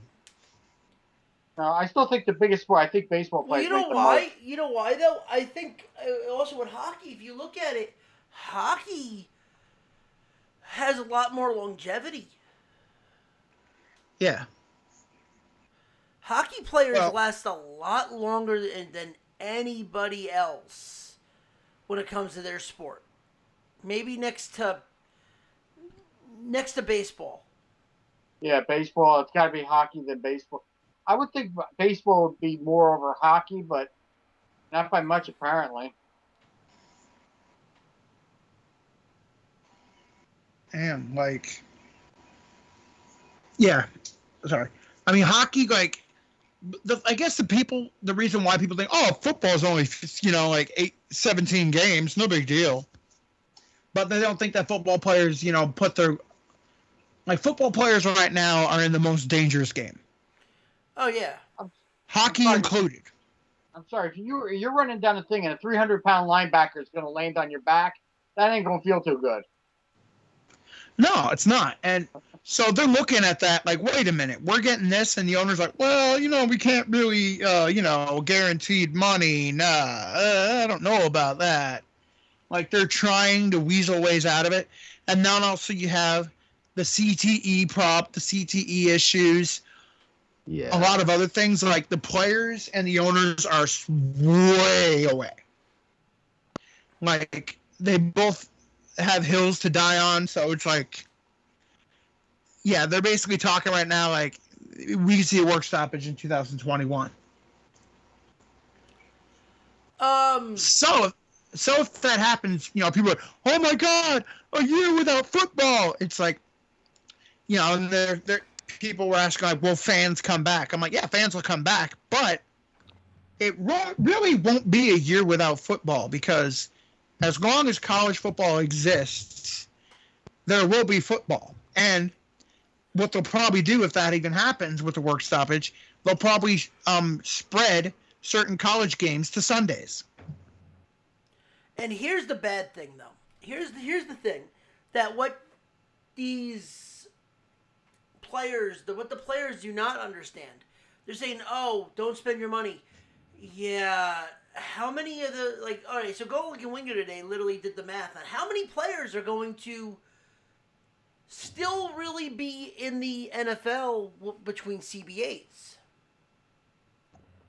Anyone want to take a guess on what the percentage is? I don't know. 37%. They're also looking at. Oh, sorry. I said we'll play between CBA and CBA. All right. They're also looking at health insurance after they retire, which they do need. I mean, Yeah, right that's now for sure. I think they've agreed to what, 5 years after retirement? They need. I think that's already been in the CBA though. I think already in the CBA is they're getting 5 years after retirement. I think they want 10 to 15. Yeah, they're at like ridiculous, like. Yeah, they're at certain ridiculous things where you have to really, where they both need to come up. you know, they really need to. But the thing is, though, what this does open the door for, The XFL. it does. It does, because say there is a work stoppage, there's nothing stopping NFL players from playing in the XFL for a year. And Yeah, but here's the question with that, Chris. If all right, let's just say a guy he signed a 3-year deal, and they have a work stoppage. Does that mean he can't go play elsewhere, or he can there's play scab. elsewhere? Then they listen. They're on strike. They can go play wherever the fuck they want. Yeah, if you're on strike, you can play wherever. I mean, there were NBA players during the NBA work stoppage that decide. I mean, Kobe did it. They played overseas in Italy. There's nothing stopping you from playing elsewhere in your contract when you're on strike. There's nothing stopping you. It's just you can't play for them. Oh, okay. I didn't realize that. Yeah, it's like that's why if you cross picket lines, that's why the Players Association looks down on you for it. The union does.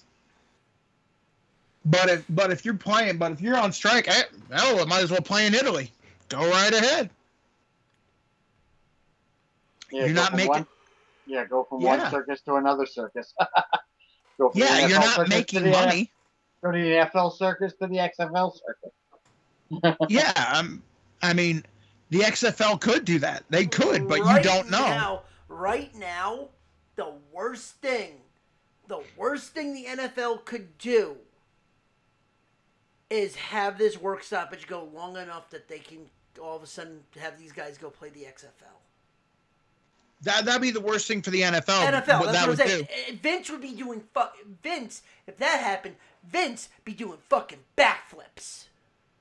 Vince another- would, Go ahead. because they could try to revive the AAF. I doubt it though, but No, but I'm saying is if that's the case, you don't think Vince is just gonna be like, fuck it, ban the teams for 1 year. We'll have everyone from the NFL play. hey, it makes the XFL. It makes the XFL viable. It makes it viable. Shut up, Lance. Shut up, Or Monstar. if they can't do that, or if there's something in their contract where they can't play in the XFL, you can see a huge influx of talent into the CFL. Yeah, Canada. Yeah, I think the CFL would be really angry about that, because that would give a lot of their players, like, that would make them jobless. I mean, hell, you're gonna see something. Something's gonna happen, and it's not gonna be good. Because honestly, if you think about it, if that's the case, the owners still are gonna be making money. Money. Yeah. Yeah. What the bad you'll thing. also see, it affects college football too, because certain players that are thinking of coming out, Well, stay in. after their junior year, it'd be like, well, there's not going to be an NFL season. I might as well stay in.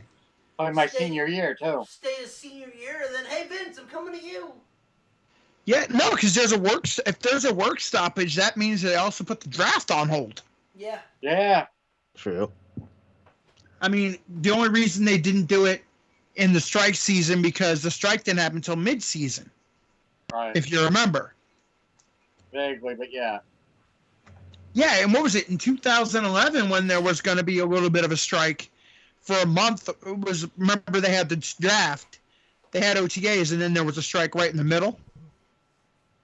And then they got rid of it, and a week 2 later they go, oh yeah, we're back, and they were back by they only missed a week of training camp. Yeah. Wow. Yeah, that's all it was. But if the strike happens before the actual NFL year starts, they postpone the draft. Right, that's true. Yeah, because those players would be drafted, they're part of the NFLPA. Like, as soon as you get drafted, or as soon as you sign a contract with an NFL team, like to be a full-time player like that, you're part of the NFLPA. Like if you're drafted or an undrafted free agent, you're part of the NFLPA. The only difference was scabs. Yeah. They weren't signed by the NFL. They had nothing to do with the NFLPA. They were signed under private contracts with owners. Well, the same thing was when baseball used scab players. Same things.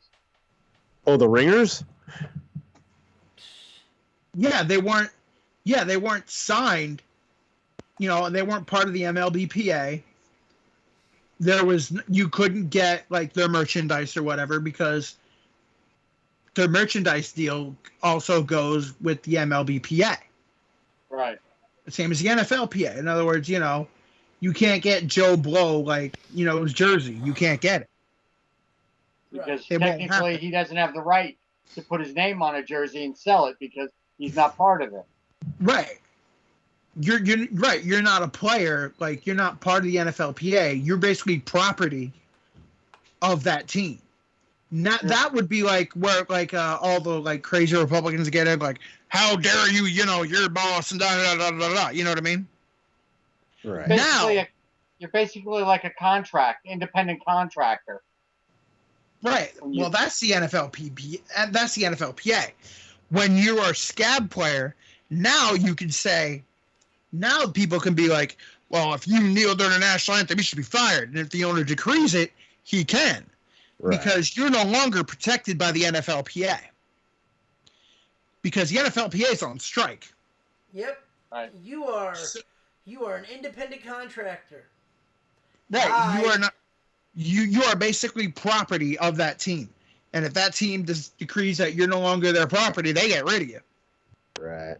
That's why when the NFL players cross the picket lines, nobody, you know, people are like, yeah, this is your last game because we don't need you anymore. And people could be like, what about, we signed this contract for the end of the season. Doesn't matter. They can terminate when you want it. Yep, that's through the PA. Yep. Yeah, that you weren't paid by the NFL. You didn't pay union dues to the NFLPA. Being a scab, you basically got paid weekly by the team for a shit amount of money. Oh yeah. Yeah, that's what you got paid weekly by the team. You basically were an independent contractor. You had to talk to your boss and all that. Like, hey, can I go on a vacation for this and that? You had no job security. Like say you're a quarterback, right? For a scab team. All of a sudden that starting quarterback decides, you know what? This is pretty dumb. I still want to play. As soon as he crosses that picket line, guess what? Bye. You're out. Yep. And there's no like heartwarming Falco story for you. I was just saying, it's just like the replacements. Yeah, but the minute the other person crosses, you're back to doing whatever it was. You're staying at home. Yep. Back to Home Depot. Back to being a Walmart greeter. Yep. Welcome to Walmart. I used to play in the NFL. Where can I direct you? Yeah, like I used to play in I used to be a Philadelphia Philly. Now what do you do? Greet people at Walmart. You want fries with that? Right, and the first thing they do, I mean, if a strike does happen like that, first thing they're going to look at, like, players from lesser-known colleges. They're going to look at, like, semi-pro players. Well, yeah, that's where it's going to be. It's going to be pretty much semi-pro. And yeah, and they'll be like, well, if you're really good, maybe we'll keep you. Maybe we'll keep you when the season's, when the strike's over. Some players, right? Then you'll be sent down the practice squad or maybe the third or fourth team. But you can live your dream. Yep. Yeah. You could be Vince Papale. Yep, exactly. Oh, God. Papale! All right, but that's the whole thing. Like a year without football. Like, I don't think it'll happen. I think eventually the owners are going to cave because the owners right now. Well, thing is, I don't think a lot of these old like fuddy-duddy owners are going to be owning these teams in 2021. Oh. They're either going to lose their team, sell their team, or die. Oh God. Or That's all way of three. fucking putting it. Or all three. Yeah, I mean, because as soon as you see that, because the shift is happening to like more progressive owners and stuff like that, and players that don't want to play for certain, how do I put it, quote unquote, slave master owners. And eventually, what they do is what they did with like with the Clippers and all that. The players don't want to play for him. Well, get him out. Uh-huh. If the whole team doesn't want to play for that owner, the owner can't kick everybody out. Yeah. Basically, then the league gets involved and they basically pressure the owner like, you got to sell the team because you're a bad look for the league. But you know what though? At that same time, that type of shit is going to get just in general, it's going to get everything in trouble. Yeah, you're going to see less Jerry Jones and more Arthur Blank. But here's the thing. What they don't realize is that this is the catch-22 with this. If the players revolt against their owner because, they're treating us like a slave, they're doing this, whatever, while they're getting paid multi-million dollars. Speaking this as a fan. All right, you're going to sell it to a person who's going to be a little less treating. Well, if the fans see what you're trying to do and trying to change the league, what's stopping me from not paying that fucking money to go see you? Well, and if you're a fan like that, okay. But I'm saying is that you're going to see a lot more of that, and it's going to turn into baseball, where you're going to see no fucking crowds. You won't. I It's gonna look like guarantee it. Major League. It's going to look like Major League the movie. No, you won't. You know why? Because here's the funny thing that those old fuddy-duddy fans and all what they don't get. Which is why when people when Trump was saying, oh, yeah, and all those rednecks are like, I'm not watching anymore. They're kneeling and da-da. No, it's the same thing. It's the same exact thing. It is the same exact thing because you're talking about how if players say, they're treating us like slaves and da-da-da-da-da, and the fan all of a sudden is like, well, fuck you players, I'm not going to watch. You're making millions of dollars. Because as soon as you said millions of dollars... I'm not talking about not watching, though. I'm not talking about not watching. You can still watch it from home. No one gives a shit if you're watching it from home. Fine, watch it from home. I'm talking about spending $300-400 to go watch them in the stadium. Ew. All right, here's the thing. Every NFL team has a waiting list for season tickets. Oh, I know. I've seen the list. Every NFL team does. As soon as you cancel yours, guess what? There's somebody right there waiting for the next one. Yeah, right. It doesn't matter. So that means that one person that's always watching at TV like, man, I'd love to go. Guess what? Now you have a shot. Huh. And if which then they still have to pay that $50,000 to $100,000 PSL, which no one's gonna fucking buy anymore. You're getting to also listen. You're also getting to kids that are our age, that are cheap as shit. They are not going to drop $30,000 for season tickets. You know that. Yeah, they're waiting for StubHub and all that. Bingo. Yeah, they'll go for StubHub, and you know what happened? The NFL will see that. The owners will see that. Be like, huh? They will not drop the PSL. They'll drop prices down. No, they'll drop the price down. Yeah, and they'll up the PSL. Dude, they'll up the PSL so they don't lose any money. What's the PSL? Where you had to buy your fucking seat. You don't buy the tickets, then you own that seat. And they charge, dude, Okay, so the Jets have their season tickets. I know this because my uncle had season tickets for them. We sat front 32nd row, section 101 in the old stadium. I remember those fucking seats because they were right behind the fucking field goal. When there were no PSL, he paid about, for 2 seats, I want to say he paid maybe about $1,000, so $500 a seat. When the new stadium opened, they wanted him to pay $25,000 a seat for the same seats on top of the $2,000 for the season tickets for 2 seats. So $1,000 a season. So he wanted them to pay $52,000 roughly to pay for those exact same seats that he was paying $1,000 before. Because it was a new stadium. Because of the new stadium.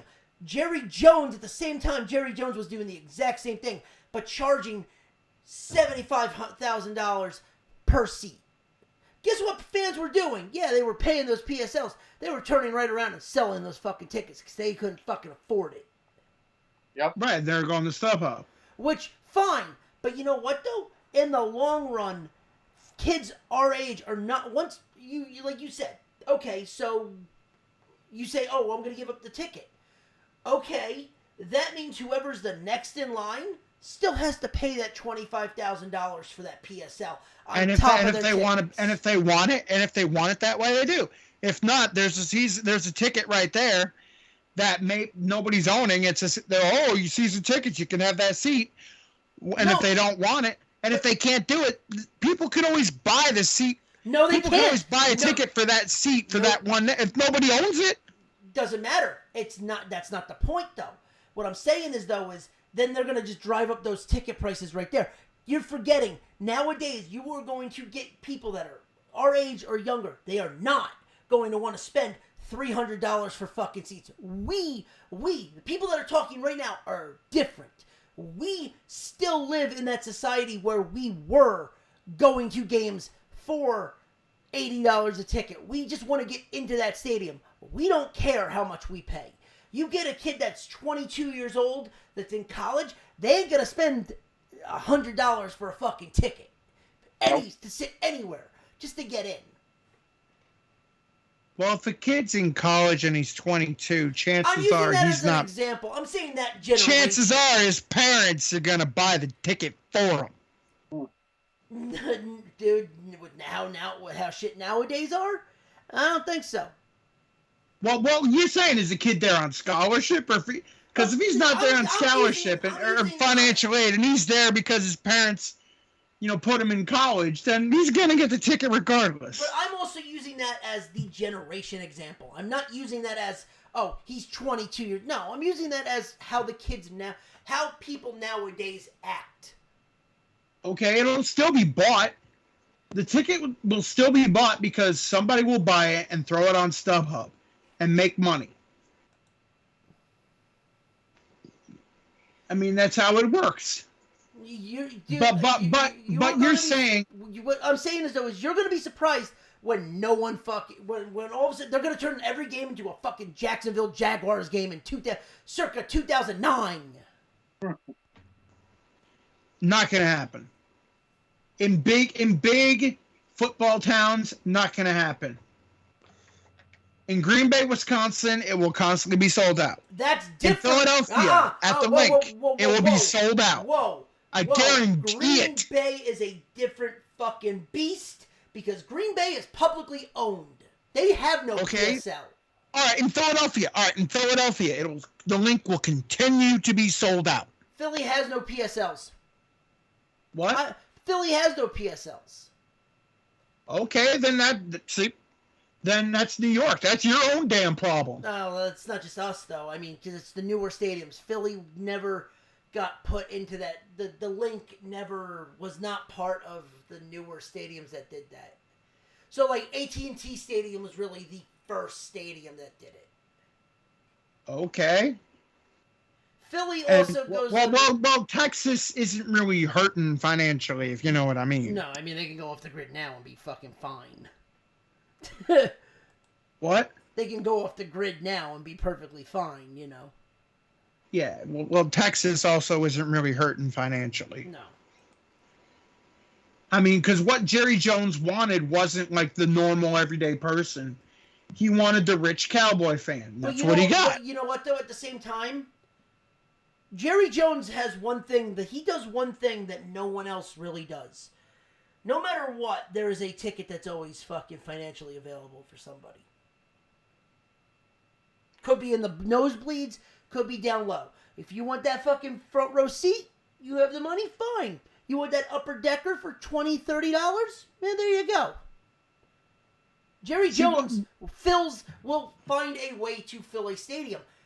It's these owners now that are saying, "Oh, you want those upper deckers? No, it's $120 for upper deck seats." That's the owners. Again, if the players are saying that the owners that the owners are doing this, you know, and citing actual things, like especially with CTE and certain stuff like that, the only fans that are going to really bitch and piss and moan are going to be the idiotic fans that are like, back in the 70s and blah, blah, get out. Well, that's completely different. If you're talking about like the fan, if you're talking about the play, they're going to not fucking give the players health care. Fine, that's stupid. Like me and you've talked about this before, where it's literally if it's about the CTE and the brain and the owners are not going to give them, that's completely different. I'm talking about the owners are going to fuck over themselves via the fans, where if they just gonna people are going to stay home. Well, that's the own. All right, but if they get the players, all right. So if the players are saying shit about the owners, right? And the fans decide to not show up because of that owner, the NFL is going to be like, yo, you're bad for the league. You need to sell the team. But if it's league round, look at the Carolina Panthers and Jerry Richardson. Jerry Richardson didn't want to sell the Panthers. The NFL made him. After he said that little tiny comment, and it got blown out of proportion by every news media place, the NFL's like, yo, you're bad for the league. You need to sell your team. Well, that's another thing too that's starting to get the media in general is starting to get fucking put out of proportion too in general. But that's what I'm saying. We can go into a whole another fucking like hour about. All right, but if the owners are saying shit. But if the owners are saying something like that, or they're doing something that is basically causing players who play for that team not to want to play there, to demand to get traded, or in the case of a strike, they just don't even want to play for them, the NFL will be like, yo, you're bad for the league. You need to get out. You need to sell your team. We'll help you sell your team. I mean, they'll do that. I mean, they might do that, and then you're gonna get like I said, there's gonna be a slippery slope either way. Well, the thing is this, like when the Clippers sold, was it the Clippers? Yeah, when the Clippers had to sell their team, that was for the right. He had to sell. That was because of racist comments. Yes. Wait, when Jerry Richardson sold the Panthers, it was for what? Oh yeah, racist comments. See, but here's the thing. Here's the big thing though. Is when do you determine something is just because these people, these players that are saying, oh, they're slave owners, because something that's being said has been flipped upside down to the point where. Have you seen most NFL owners? Most NFL owners do look like slave owners.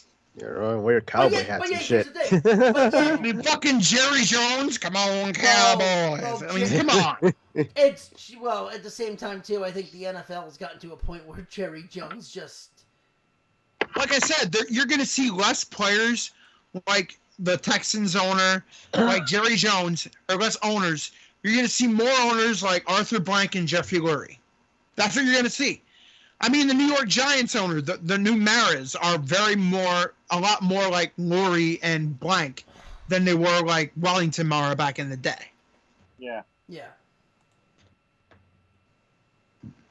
I mean, you're going to see a lot less of Daniel Snyder, Jerry Jones types. Ed, whatever. What was Ed's name? Raiders. Al Davis. Al Davis. The funny thing is, Al Davis was just a dumb football mind, but well, in his old age anyway. When he was young, he was amazing. Yeah. In middle age, he was amazing. But then he's like, oh, I didn't know this stuff, and the game passed him by. Right. But he was still a progressive owner. He was always going for like players' rights and players this. You know what I mean? Yeah. Like no player for the Raiders ever said they hated Al Davis. No. The only people that hated Al Davis were the people who were enemies of Al Davis, who were most of the status quo of the NFL. Pete Rozelle hated Al Davis. That's for damn sure. Mhm. Paul Tagliabue hated Al Davis. Again, for damn sure. Right. That's where you're going to see a lot less of the status quo type, and you're going to see more progressive owners. Like the Arizona Cardinals owner, like Shahid Khan, from the Jaguars.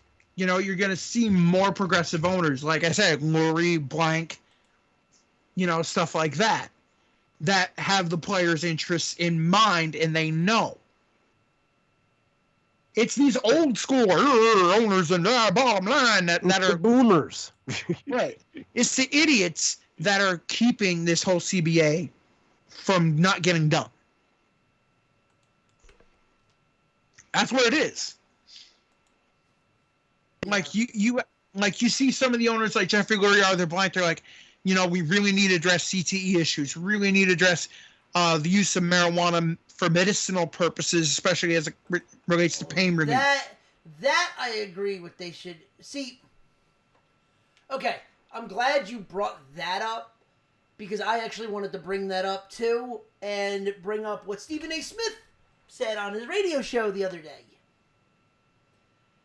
Where Stephen A. Smith is actually against the use of recreational marijuana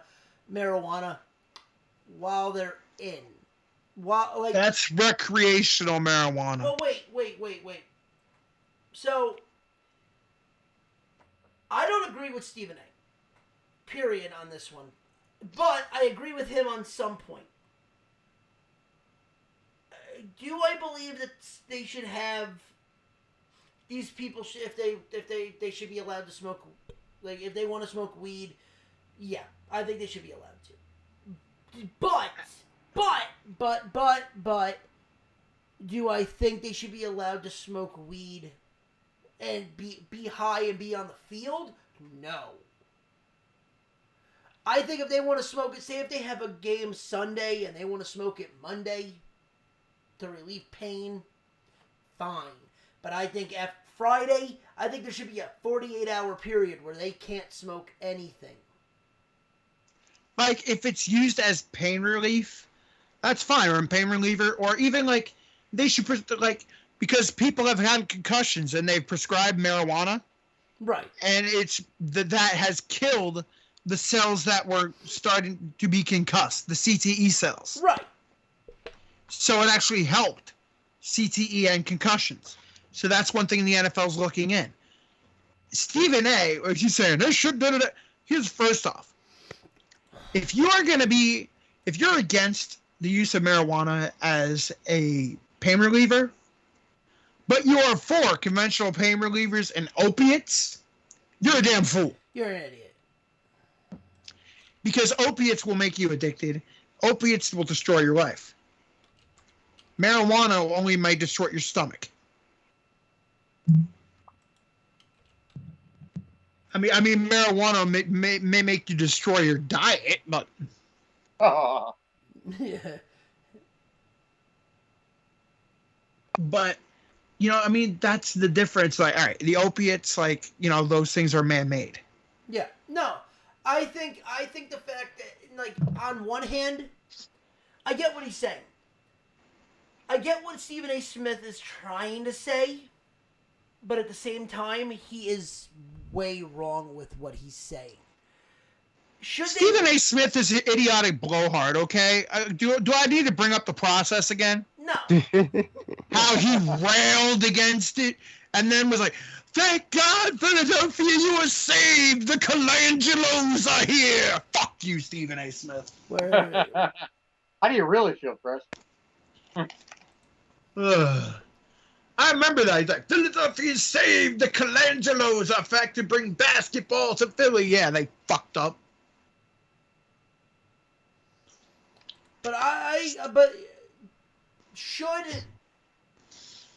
it almost should be, should there be a waiting period where they can, like a window where they can and can't smoke it? Yeah, the only thing I'm surprised Stephen A. never did is all of a sudden switch to the Dallas Cowboys. That's it. No, he did. Because He did. You don't remember that show on First Take where he came out with the fucking 10-gallon hat on? yeah, that was to piss off Cowboy fans. He still cheered for him. That wasn't cheering them. I put it this way, because the only difference between Skip Bayless and Stephen A. Smith really is Skip Bayless will stay hard with his opinions. And if he's wrong, he'll be like, "Okay, I was wrong, I get it." You know, he'll eat crow. Where Stephen A., if he's wrong, he'll say, "I'm a man, I was wrong." But bullshit. He won't. He'll say, "Well, this is that, and this is because of that. I told you. He will tell you 5,000 things like, what is it? He'll be like, "The Warriors can't lose." And all of a sudden, the Bucks will be beating the hell out of somebody. "I told you the Bucks are going to be the champs." So, fuck you. Get the fuck out of here, dude. How many times he said that Eli should retire, and then Eli's back, and then he's fine again, then Eli's one of the best quarterbacks, and then he should retire. Shut up. Just fucking shut up. He's worse than that freaking Mark Madden guy. Oh, Lord. Speaking of Mark Madden. Uh-oh. Oh, Lord. Do we want to get into that? Yeah, we might as well, because I think football's run its course. Yes, football's running course. All right, it's time to go double or nothing. Yes. All right, time for AEW. And Yes. all right, you want to go over the things first, because I have a bunch of like what ifs and possibilities. All right. I'm not gonna go over who won or who anything like that. I'll go over. My favorite match was the Bucks versus the Lucha Brothers, and I liked it even better than the first match they had. Yeah. All right. Yeah. There we go. Go around. Favorite match. So his is that. John, what's yours? Dustin and Cody. Chris? Dustin Cody. Yep. Yeah, I have to agree with that. But to be different, a match that I was actually more impressed with was the opener, SCU versus the Stronghearts. Oh, that was good. I liked the Battle Royal. I liked the Battle Royal. Oh my god, the Battle Royal was so good. The fact that I missed the pre-show, oh my but god, I saw a bunch of clips from it. I love how many MLW people were in that, first of all. It opens up with fucking MJF. God, I love this fucking asshole. This dude is such a good heel. He is. He's so good. He kicks. I forget the guy. Dan Hardy was his name. The guy with no legs. Yeah, then he called him Lieutenant. Lieutenant Dan. He kicks him in the face and screams, "This time ain't for you, Lieutenant Dan." I'm like, oh my god. Oh no, man! I remember that. That was like, oh Lord. And then he started beating down. I guess it's the mentally retarded high flyer. Yeah. Oh god. Yeah, I forget his name. I don't. Well, yeah, I didn't actually see it anyway. But wasn't there for the pre-show. I got so like overall, the show was just. You know, the things that I can take away from this is one. How great is it to see MGM Grand get wrestling again? Yes. True. They haven't had wrestling since Halloween Havoc 2000. Really? Wow. Yeah. Was it really that far back? Dude, Wait a minute. WCW was the last one to do wrestling in there. TNA never did any wrestling events in there. Oh, that's weird. And neither did WWE. It was Halloween Havoc, because they always did Halloween Havoc in the MGM Grand. Oh, that's weird because they're going to be on TNT. Yeah. And their next pay-per-view's in Jacksonville, Florida. Gee, who else used to run in Jacksonville? W. Yeah, kind of weird, weird comparison. But at the same time, I love them using the original TNA entrance. Oh, the multi-lighted cylinder tube. I loved that. I loved it. I was freaking marking out like a motherfucker for that shit. I'm like, are you kidding me? We're going old school TNA? The thing is, I remember that tube. And I had some bad memories with that because every time I'm like, oh god, Jeff Jarrett. It's my world, my world. All I know is Dixie Carter must have had a garage sale to find those things. Oh, no. Dude, it's like they raided the fucking Universal Studios lot. Dixie Carter's like, I need to make payroll next week. How can we can sell AEW? What do they want? They want the entryway? Give it to them at a cheap price. Yeah, I'll take that. You know what the funny thing is? What was that chair? I need that for a thing I'm going to do. With the emergence of AEW, that really puts Impact Wrestling in sort of like ECW territory now. Yeah. Well, they're yeah. already in ECW territory because they're running at 11 o'clock at night. On a channel that nobody fucking has. No, not even Yeah. that. Not even that, Monster. They're running on Twitch. Yeah, they're as we speak, they're on live right now. Oh? Yeah. They run on Twitch. Well, no, they don't run their live show. They run their Impact show on Friday. Yeah, it's on Friday. It's also on Fight TV. I helped on that Pursuit channel, and the worst thing about that is Pursuit didn't even know how to actually set it up on the TV guide for a while. So it was just there in these half-hour segments, and only the first half-hour segment is listed as new. So when you try to TiVo it only takes that one and none of the other ones. Yeah, and then Pursuit would also like... They finally figured out it was a 2-hour show. So now I get the whole thing. But it was about 6 weeks in before it realized that. And then Pursuit also would schedule commercial breaks like right in the middle of promos. Yeah. It's like you're better It's like off you watching see... it. Actually, no fight has the same commercial breaks. Oh my god. So in the middle of a Sami Callihan promo, all of a sudden it cuts to commercial? Yes. The only Like, one... I'm going to take you out and get in the middle of the thing. Okay, here's a thing for sneakers. I can find the Yeti. I will bring the... Yeah, it's like, it's Ohio versus... Do you need a knife? Has this ever happened to you? Yeah, what the fuck? Yo, that dude's been on MLW like a hell of a lot. And now they have him tagging with Vance Warner. Yeah, it's like... The funny thing is, like, Impact can sort of be that brand like ECW to do what they want. But what I'm thinking about is because with Moxley and Jimmy Havoc, and you have certain hardcore deathmatch workers. Well, they just... I'm going to let you finish, but there is an announcement that they just put out. He's fighting Pentagon. About their TV deal. So finish what you were going to say. Oh. All right. So with AEW bringing those and having a match like Cody and Dustin where it was so much blood, why don't AEW also try to tap in to that niche market that WWE can't tap into? Because the one market WWE will never be able to tap into is the deathmatch market. The deathmatch fans, they will not. Because WWE Hardcore is not death matches. I mean, some people will start it like, oh yeah, back in the Attitude Era. No, not even that.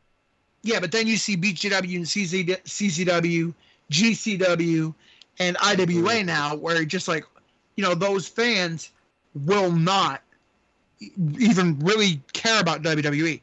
So if even AEW... MLW has been doing those things, and then Right. Lucha Underground would do it sometimes too, when Lucha Underground is basically dead. So that's something for them to slot in right there, because that's something that that show's not on AEW anymore. can. Right, AEW can slide in and do their own version of the death match, which doesn't mean like death match and that. Like you do death match tournaments and stuff like that, but you actually have storylines with the match. Yeah. For it to make sense why it's so bloody, versus just like, I'm going to be a deathmatch worker. I'm a deathmatch worker. Hey, good match. we cut the shit out of each other. Hey, good match. I hated that. Yeah. I hate that, like, respect among the deathmatch scene. I'm like, what the fuck? Dude, you're basically cutting each other open to bleed. Yeah. There has to be a reason why. That's why I loved some of the tangled webs, like when it was Danny Havoc, Sami Callihan. That's why I loved, like, Drake Younger versus Scotty Vortex. It made sense. DJ Hyde versus Matt Tremont. It made sense why they were doing death matches. Storyline. And like I've told you, I've said this in the past. The reason I never was a fan of CZW or even Game Changer now, back then when CZW, was because it was blood for the sake of blood. Yeah. Right. So but even back then, CZW had moments where, even before that, like, oh, you're gonna have your match just to have a death match? I'm like, what the fuck? I always saw CZW as the reverse ECW. Where ECW was, oh yeah, we had all this legitimate wrestling, and now we just went to fucking death matches. CZW, every match is a death match. Oh wait, we have wrestling now. Like, it was, like, you could tap into that niche audience. Like, even next summer you could have a deathmatch tournament in the AEW. But, like, an actual deathmatch tournament pay-per-view. But you'd have stories leading up to it that would make sense. Mm-hmm. And the funny thing is Chris can understand this too, is even though you have television, you don't need these guys to bleed on TV to get a point across. Yeah. Right, first off, we have PG shows, and we have shows that are on, like, superhero shows where people die and they bleed and all that shit. Gotham. At 8 o'clock. At 8 o'clock. You're telling me people are going to be turned off by a guy bleeding in a wrestling ring? Get the fuck out of here. That's the dumbest thing I've ever heard in my life. It is the stupidest thing. If I haven't heard anything about beIN Sport getting up in arms about Conan getting shanked on live TV at 9 o'clock. Dude. Yeah, juice. They moved them to Saturday, but it's not at 10, at 8. Right, if they want to juice, let them fucking juice. It's ridiculous. Chris. It's so stupid. It doesn't mean every match needs blood. But if the story calls for it. Chris, yeah, but to frown on blood is retarded. We had a fucking storyline in Chikara where a dude was going around killing people. It's fucking Chikara. PG. But that's what I'm trying to say. That. PG, no blood or anything like that, really. But the guy was going around fucking killing big name, for Chikara, big name guys. Yeah, and you know what? Those are guys that didn't want to be in Chikara anymore. Hey, kill my character. Okay, cool. Your character is dead. They were writing them off the show, pretty much. But you know what, though? Not quite Lucha Underground, but Lucha Underground. Yes, but at the same time, story. You're doing something that's very fucking deep with characters that have been in Chikara for years. Yeah. Yeah, but they killed the guy with a freaking slam. Come on. What was it? It was a knee breaker. A knee breaker. Oh my God, he killed him. Oh, no, like a choke slam to a... Yeah, Lucha Underground definitely, well, that's easier to pull off in Lucha Underground because they have the effects and shit. But again, though, you're saying PG. I'm sorry, Chikara, you killed a guy with a code breaker. Get the fuck out of here, okay? It wasn't, whatever. But anyway, what I'm trying to say is, though, you can still do PG and do it right if people are invested in the story. Now, but the thing is, though, is where blood is needed, you need blood. Prime example, Charlotte, Sasha Banks. That feud, when that ended up in the cage, I'm sorry, someone needed to fucking bleed. Yeah, Charlotte, Becky Lynch. Yeah, now, but I'm saying, like, one of the first ones was Charlotte versus Sasha. When they did the whole, we're gonna do the first ever, the last woman standing, the cage match. When that ended up in the cage, I'm sorry, someone should have been bleeding. Oh, you want to talk about? But now, yes. But now Charlotte Becky Lynch had a last woman standing match, and they both bled. Right.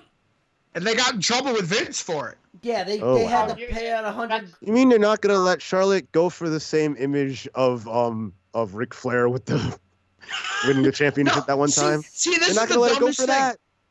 See, because nowadays, that's the funny thing. Newer wrestling fans are like, "Oh my God, they're bleeding out." We were back in the '80s. Hulk Hogan would get hit with a chair. Oh my God, he's wearing the crimson mask. It's like, dude, it's blood. I want to know what those people thought when All right. Cena All right, and here's the dumbest thing right here. The dumbest thing about people rallying against blood, right? Sorry.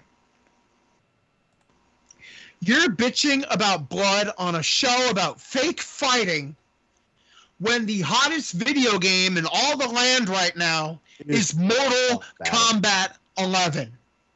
Yep.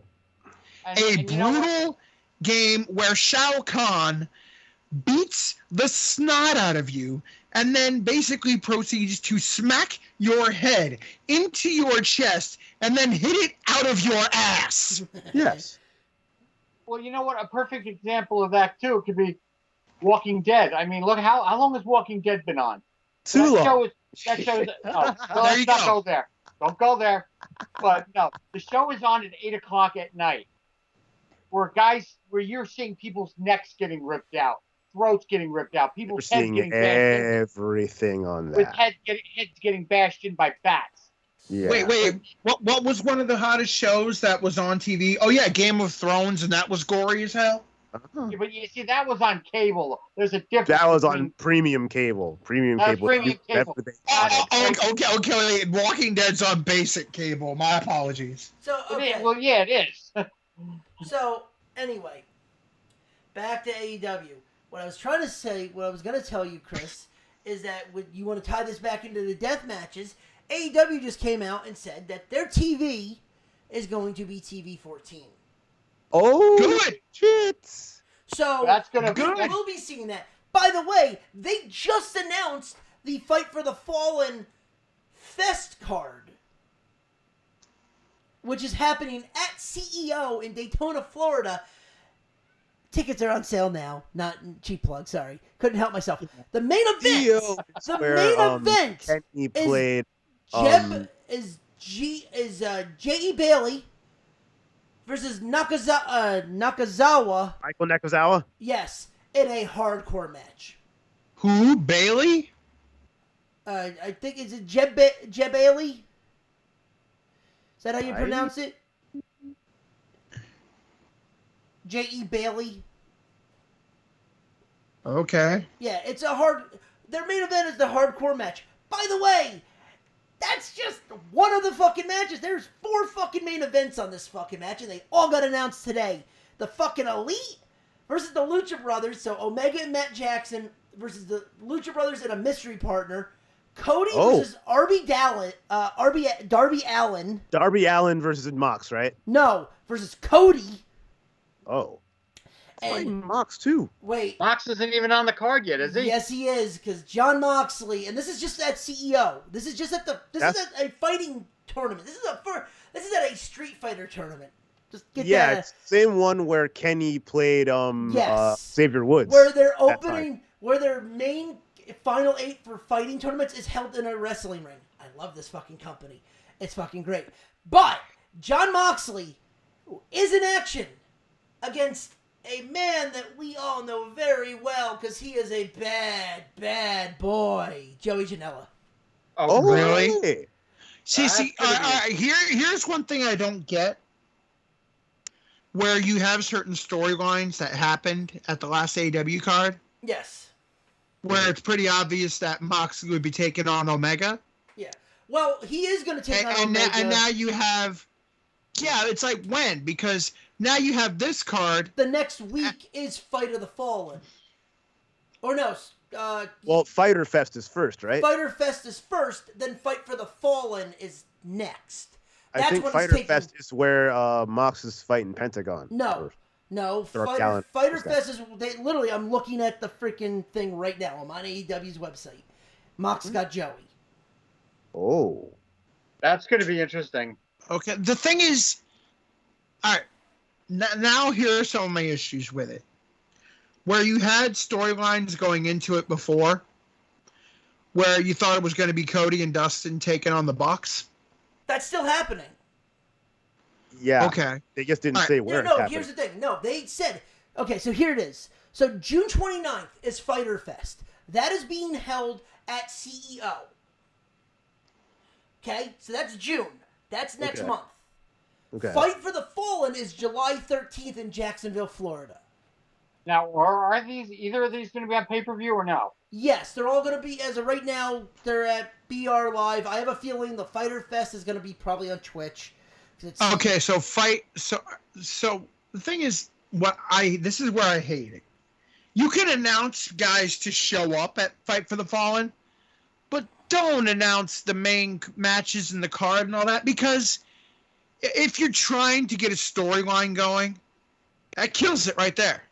Well, they've already announced, for Fight of the Fallen, they've already announced Omega's match. He's got, oh, fuck. What's the kid's name? The kid from Strongheart. Not the kid. It's the guy that's... Not Shima. It's Shima. Omega It is Shima. Shima. Okay. All right, so when is Moxley fighting Omega? It's probably going to be at right before TV. I would think either right before TV or probably after TV. To be honest, I don't know, because they've already announced 3 pay-per-views. They just announced. See, then these storylines mean nothing. Then the storylines mean nothing right now, because what they had to do was going into Double or Nothing, right? Yeah. You had storylines starting. Then what you should do, you should basically do what I would call CZW on steroids, which is basically release promos every week leading up, so you actually have something. That'll probably all happen on Being the Elite, but Yeah, Being the Elite. Being the Elite happened with the Joey Janela Moxley match happened from Being the Elite. Yeah. okay. What'd they say? There's literally a whole promo thing. I haven't watched the promo. Okay, all right. Because they need to do that, because how Moxley basically beat the hell out of Kenny Omega. Omega should want Moxley right away. Not be like, oh yeah, wait till TV. No. Fuck that. He beat him and Jericho. He Yeah. beat Jericho Well, first, technically, then here's the thing. Kenny. Well, technically, Adam Oh, Page. it's also All Out too, though. Here's the thing. Technically, Oh Adam yeah, Page, all out too. Well, Yeah. here's the thing. Technically, Adam Page has the first crack. Oh, At that's Jericho. yeah. Yeah, it's Jericho Jericho- and Adam Page yeah. for the title. All right, so you have Jericho and Adam Page for the title, and you put Moxley versus Omega. So whenever Omega. whatever they do, I guess I bet you it's probably going to be an All Out. yeah. But they So have who do you think nothing the to first think about. champ? Who's the first champ going to be? Is it going to be Jericho or is it going to be Page?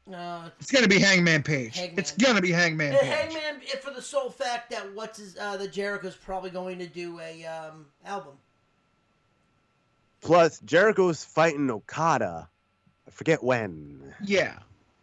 But Jericho still is, doing the band. Yeah. Right. That's the same deal he had with WWE. That every once in a while he's gonna do tours or albums or something. And then, Right. And Right. hence why he's not gonna. He's not. That's why he going won't be. Yeah, he'll be champ when he comes back to wrestle for a couple months. Then he'll be champ. Right. But he'll lose it. So, and they're pushing Adam Page. right. So Adam Page is basically going to be the face of AEW for a while. Oh yeah. I think between him, I have a feeling there's 3 people that are going to make the new faces. But we already know the face of AEW is the Elite. Right. Let's not be funky What I'm about saying is there's 3 guys that they're going to be pushing more towards the forefront. Besides, like, the Elite, Moxley, people like that are Sean, Dillinger, or whatever his name, Sean Spencer. Sean Spears. MJF. Sean Spears. No, here's the thing. It's gonna be Jimmy Havoc, Hangman Page, 4 really. Havoc, Page, Janela, MJF. Mm-hmm. Those are I your don't 4. think. Dude, they love Joey. They love Joey. They love MJF. They were the first two that they went to Pat and just go, Yeah. we're taking them. I could see MJF more than Joey because Joey has those issues Well, that he always seems to have. Right, but at the same time, I also think Cody, dude, if you really think about it, fucking Joey was fucking Cody's first fucking draft pick. He took Joey so fast. Exactly. Yeah. And then MJF came along, and then, yeah, Pat just literally groomed these two to be like, yep, go. Go. Yeah, but the face is going to be Adam Handman Page. Oh, right. No. Hands down, Page is going to be the guy. But I'm saying, the guys that you're going to start seeing on TV start getting pushed to that, like, forefront as, like, is going to be those. MJF's going to be the top To heel be for honest, sure. Oh, yeah. Joey's going to, if anything, Joey might be like your Mikey Whipwreck. You think? No. Dude, I don't know about to be that. honest, That's what I'm saying. I don't think that either. how many people, though, I mean, maybe now, if this was before, who really knows Joey? But Joey, Joey's name on GCW fucking catapulted his ass to freaking stardom. Yeah. Well, Ronnie, you and I know Joey is one thing. Yeah. Unfortunately. Stardom. Sorry. But anyway, back to that. Okay, so what is, I know, Chris, that's your issue. What was your biggest surprise of the night? Really? Well, if you're going to say Moxley, fine. Mine's actually not Moxley. That's not mine. either. Moxley is like the worst kept secret. Everyone assumed he was going there as soon as he left. Yeah. Of course. People assumed it, and then there were rumors out, oh, yeah, he's not. And I was like, well, who knows? And I'm That was thinking, the same thing with the TNT. The other one was like, I bet they get on TNT. And there was like, no, we're not going to be on TNT. It's not TNT. Look, it's TNT. All right. No. Mine Let me was, see. Besides Moxley, Awesome Super Kong. Smash Brothers. I thought she was done. Yeah, Kong. Kong was That's mine. mine, too. The I Return thought of she was Awesome done. Kong. I was like, I marked out for her more than anyone else probably. Because I was like, wow, they actually got her to come back. Well, I think I didn't got know her- she was on Glow, though. I didn't Yeah, know that. she played, The she welfare was one of queen. the top people on Glow. Well, there's Yeah. also rumors that they want to set up her and Aja. for a Oh, match. shit. Oh, that would be good. Because Yeah, Well- I really liked that Joshi match because Aja Kong is freaking awesome. Well, what they need to do with the women's division, What They women's need- division? yeah, that's the thing. Like with the women's division, they're supposed to have. They need to get some more talent, especially from like Shine and Shimmer and stuff like that, and possibly get some more names from Impact. Since Allie is in AEW, but she wasn't on the first show. Yeah, she that's was No, on she the- did commentary. She did commentary. She's on the next. She's on the Fight for the Fallen show. She's fighting Brandy, which means she's fighting Awesome Kong.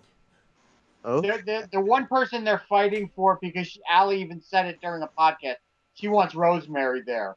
that's what I was wondering about too. Yeah, She and wants, Impact is like, oh hell no. Well, the thing Yeah, they about don't that wanna is let a her lot go. of people are starting to leave. Like Killer Cross is apparently leaving, no, he's already gone. He's already and done. Scarlett Bordeaux is leaving. She's already done too. They're both gone. I mean, You know the faction I want to leave Ew. to go to AEW. Ohio versus everything. Yup. all right. So you wanted Yes, to say because you were now saying- now we can have friggin' Moxley and The Switchblade. Count the Conspiracy. Switchblade Scarcity, exactly. and you can have the two best tag teams in the world going at it in a feud in AEW. yeah. Oh, dude. The Bucks and OI4K. Well, the one that I want to leave. There's one team that I want to leave TNA,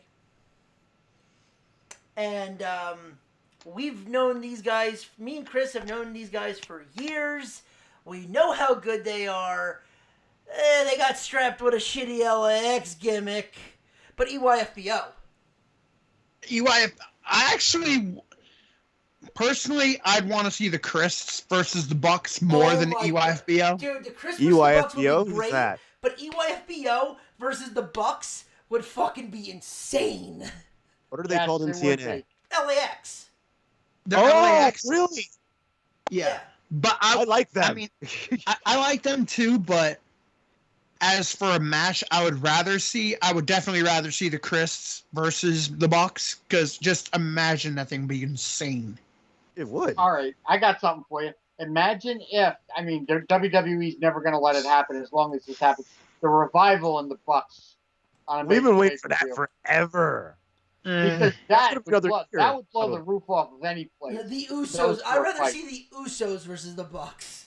That's it right there. I'd rather see the Usos versus the Bucks, because the Revival's more old school, like 80s style. But that's perfect. That would be a great match though, because of all the FTW stuff. Fuck the Revival. All that Yeah, shit that's on being the elite. Well, that would be fun. that would be a great. But the thing is, the best Bucks matches, I hate to say it, are spot fests. Yeah, They're Spot Monkey. I mean, Yeah, the one on Saturday was. there's one person that I want to see, the solo person. There's two people as singles guys that I would love to see leave and go to AEW. Would be Kevin Owens and Adam Right. Cole. Right. Cole, No. Reform I Mount can see- Rushmore. I could see WWE is hitching their trailer to Owen. Oh yeah, yeah. Well, no, I'm saying I would love to see it. It ain't ever happening. No, Adam Cole's going to be there for a while. He ain't going nowhere. Yeah. He's going to be. I hate to say it, but he's going to be in NXT for a while. They're not bringing up the NXT is gonna be their actual competition. Well, did you Pretty hear much. whose did you hear whose contract is up in I think they said 3 months. Mike Oh. and Maria. Yep. Well, Mm. they haven't been used anyway. So They haven't all, been haven't used. so all I have to say They gave is them like the worst gimmick ever, and then they didn't use them. there's one Right. spot that I have a feeling we are going to see four fingers being held up with "Thy Kingdom Come." Oh. Oh, so you say that? So you think they get Matt Taven? He's either going back to Ring of Honor or Taven's going to AEW. All right, here's another question. When is Marty's contract up with Ring of Honor? Isn't it Anybody next know? year sometime? See, the thing is, though, as much as that is, I think Marty has too much fun in Japan. But the thing is, though, ROH and New Japan let wrestlers work in AEW. Yeah, like So you can Some sign to stuff, yeah. AEW and still work in New Japan and still work in ROH. right. So like SCU and But they're not gonna have like any. They're not gonna be as closely with NJPW as ROH is. Here's Right. another theory. Do you think when Marty's contract is up, you think WWE is not going to throw a shitload of money at him just to keep him from signing with AEW, just to keep him from there? I don't think Right. there's anything that could keep him To from be there. honest- Honestly. to be honest, I can see him I going don't- to you. Just for what though? At the same time, Put him on listen, NXT. I Put him on love- NXT UK and let him be the face of NXT UK. I love Marty. I love Marty Scrolls. He's nothing special. Yeah, To but I WWE think to WWE's eyes, he's nothing special. He's not Yeah, an but- Adam Cole. He's not a Walter. but Well, here's all right. What Rodney, they here's the point I'm trying to make. You don't think that they're going to try to, because as much as they say nobody's looking at AEW, No, that's such bullshit. Hunter, They are. Because Hunter came you- out and said that they're competition. Yeah. and then don't you think with when WCW was around that they're not going to be a bidding war for talent when his talent's free agent time?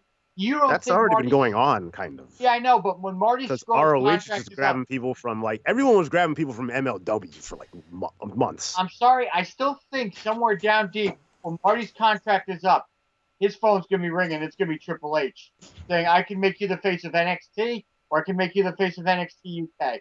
Don't go to AEW. Come here. But here's You the don't- thing. But that's the thing. The problem with that is then they're just grabbing him to put him in fucking purgatory. No, it's like this. I can make you the face of NXT. Really? All right. You know what wrestlers are looking at AEW right now? Going, are wrestlers in NXT? Yeah. And one wrestler that just got sent down to NXT, I can see piss off WWE to get released would be Leo Rush. Oh, Right. Leo Rush just burns every bridge he's Thing ever is, been a in. lot of Here's people the don't thing. even want to go to the main roster. I mean, Dillinger was trying to get sent back to NXT when he left. Tyler Breeze is back in NXT. Yeah. You know what it is? You want to know why? Because here's what I think with AEW now being as good as it is now is going to cause. I think it's going to cause Trips getting the keys to the kingdom a lot sooner than we originally thought. Because Vince has lost touch. Yeah. Vince has lost like, touch completely. 10 years ago. when He doesn't remember what he wrote last week. literally the last 3 weeks have been the same fucking opening on Raw. It's been horrible. And And, then like- they decided, a big new title, and it's the 24/7 rule. Really? Oh my god. That title is the biggest joke in the world. I'm sorry. It's supposed to be. I've seen tell the you, the clip of only that. thing- I've seen the clips of that on Instagram. I'm like, what are they doing? First of all, I think it looks like a friggin' arcade token. No, You it's want the to diner, know the it's funniest the thing? diner title. It's the diner title. You want to know the funniest thing is? I would rather watch a WWE show where the 24/7 title right now is featured more prominently than the world champion. And that's sad. No. Yeah, I Well, mean, it would be completely chaotic, which would That's what I would love. more fun to watch. I the mean, only thing, that was the reason I would switch to Nitro sometimes. My ideal Raw right now would be the Brock Party. Bro. Yes, I said. God, I heard that. Yes, I said the Brock Party, a little bit of Becky Lynch and the women's wrestling thing with like the Iconics mixed in and all that. Firefly Funhouse, 24/7. That's it. That's what I was going to say. The only thing that keeps me interested is when the Firefly Funhouse comes on, and then when the 24/7. Because I'm sorry. Not They Ash. finally got something for Drake Maverick to do that's actually showcasing what he can do. He's a Oh, good comedy old act. Rockstar Spud. He's a comedy act. He was in TNA, and they finally found a niche for him. What about, dude? All I gotta say is still one of the funniest parts on Raw this week was the Brock Party. But you know what's funny Oh about my that? God, Brock doing the Running Man was All hilarious. those gifts that they have, they're playing different music behind him dancing with the boombox on his shoulder. And then he did the headbang with Rollins music. It was a remix, like dun dun Wow. dun dun dun dun. What made me laugh that whole part about that too. What made me really laugh about that was Bobby Heenan, like fucking Corey Graves, going, "I'm not gonna tell him he sucks at dancing." Yeah, I'm not gonna tell him he sucks at dancing. And then Tell him. And then it was so funny because you're thinking, okay, it's going to be over. He's going to pick it, and here we go. And then Heyman reads the contract, and it's like Brock never read the contract. He's like, what? I have a whole year of this? Screw you. I literally said to my wife when she's like, "Oh, this isn't." I hear, "Oh, for a year," and I'm like, "Oh, he's dragging this out." Good, because the thing is now without the UFC specter, Brock is WWE to stay. But you know what? Here's another thing. When Braun Strowman won that damn the thing, he's like, well, I'm going to cash it in on this date. Now that whole fun of the title or the contract, you never know when it's going to be defended. He knew it. He killed it. I thought that was going to be an official kill for the Money in the Bank. Well, This Brock is did the why- same thing, didn't he? But the best thing, because I mean, not Brock, Braun. Braun That's what he's announced talking when he was about. going to cash in. Yeah, the best thing. That's why the best winners of the Money in the Bank are always heels. Because whenever a face wins it, they go, I'm going to pick a date right here, right now. I'm going to cash it in. It's like, what the fuck? You idiot? You know, if Don't you were do that shit. Yeah, and if you were a heel champion, you know what you do? Oh, I'm not going to show up this day. The one who Yep. the one who flipped the script though that I liked, that was a face that was Bailey. Yeah. Because job. Bailey won it. I'm like, oh god, she's gonna go. I'm gonna pick this date and that. I'm like, Bailey's gonna be dumb, and all of a sudden Charlotte's like out of it. Dick. I'm like, holy shit, Bailey's being smart. Yeah, I mean, By the I way- downed it. By the way, As soon as- the other thing about the sorry, John. Let me just finish this real quick before I forget. All right. Boy, did they not have any faith with the WWE with the women with their briefcase? The last 2 years, they've cashed in within 2 hours of getting the fucking briefcase. Bailey and Bliss. Yep. Bailey and Bliss. It was smart. It was smart. It was completely smart. And then you had Braun Strowman. I'm gonna cash it in at this day, and then he lost the damn thing. I'm like, you moron. Same thing with Baron Corbin. He tried to cash it in and he screwed it up. The funny thing though, the worst part about WWE right now, if you're gonna get to it, is the fact that they have positioned Baron Corbin as a legitimate title contender. And they know damn well nobody wants that. They know damn well. Baron Corbin is the biggest. I mean, nobody likes Baron Corbin. I'm sorry. Think about it. Baron Corbin is going to be one of the main events at Super Showdown in Saudi Arabia. Well, He's the main event of every Raw, isn't he? In retrospect, no one wanted to go to Saudi Arabia. Yeah, that's why. That's the only reason Ziggler's back. Less and less people are like, oh, It should have been me. It should have been Raven. What about me? It What should have about been Raven? me. All that I do is not enough for you. oh, no. It should have been me. It's getting late. We're all getting punchy. Oh yeah. It should have been me. All right. Anyway, let's get back to AEW. I want Ziggler to have a shirt that just said it should be me. Oh, give him time. It It'll will be like the Snitsky, it's not my fault thing. It should be me. Oh. The thing is, you can't take Ziggler serious because of that name. What he needs to do is drop the Ziggler name, go by Nick Nemeth, and cut his goddamn hair. Hi. And then I'm Dolph whoever challenges Ziggler. him next can just be like, look, it's Nikki! Well, put it this way. Hey, Mikey. Remember how everybody was like, oh my god, Drew McIntyre's in WWE? Which Boy, did that die fast.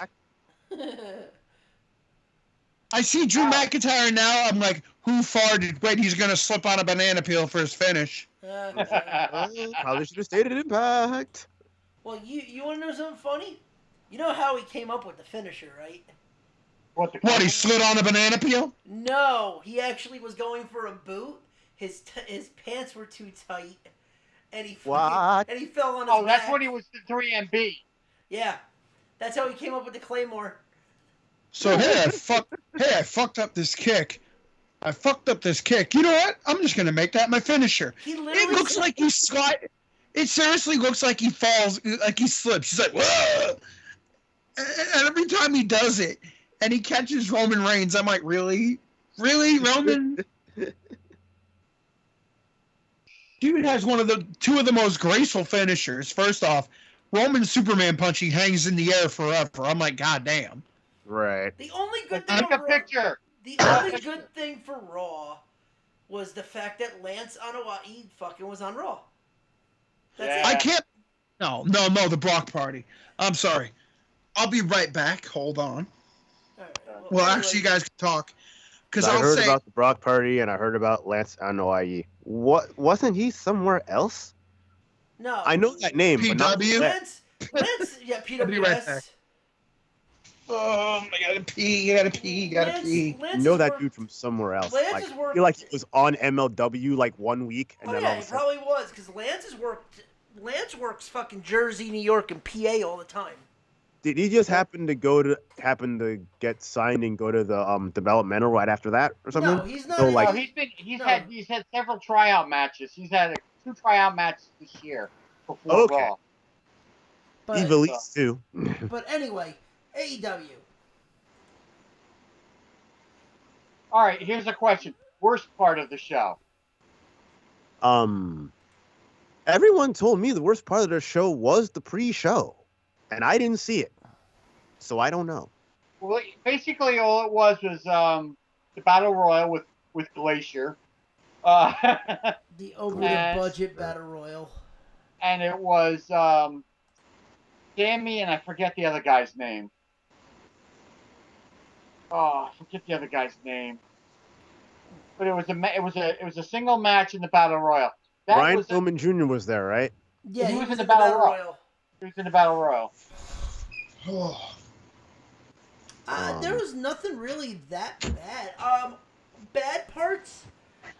I mean, a lot of the promos were kind of drawn out. I mean, as much as I love Leva Bates, her librarian gimmick is not. I don't like it. All right, I'm back. Sorry about that. I've been drinking green tea. I've been drinking green tea most of this show. So yeah. All right, where were we? I came up with the worst part of the show, AEW show. Worst part of the show? Yeah. When they messed up the pin in the women's match. The pre-show is a lot of people are saying the pre-show was pretty bad. That's what people were telling me. Yeah, it was I don't know. They were saying people were saying the commentary wasn't good until Jim Ross showed up. Oh, the commentary was horrible. The commentary was god awful. Now, Excalibur was. I don't mind Excalibur. Hi, I'm ba ba ba ba ba. Hi, I'm ba ba ba ba ba. And here we have a new match for you from AEW. I'm like, my God. You know what? You know what they need. I'll say this, and then I'm sorry to cut you off. It's okay. They need to have Jim Ross and to have somebody like a Colt Cabana type for him to bounce off like he bounced off Lawler. Yo, what are these Styles doing these days? Why don't they just get, instead of going old, why don't we just get a new voice? Why don't we just get a new person for the voice of AEW? I mean, yeah, you have Jim Ross, but then you have somebody else that can be That's what I'm saying. in. They want kind of what they were trying to do. Colt Cabana type or Colt Cabana himself. Alex Marvez is. He's apparently he used to do football and shit before then. So. Yeah, I mean, Excalibur is still fairly new. I think he's only been doing commentary for 2 years. Hmm. So get Robbie Moreno. Yeah, I would agree with that. What the fuck happened?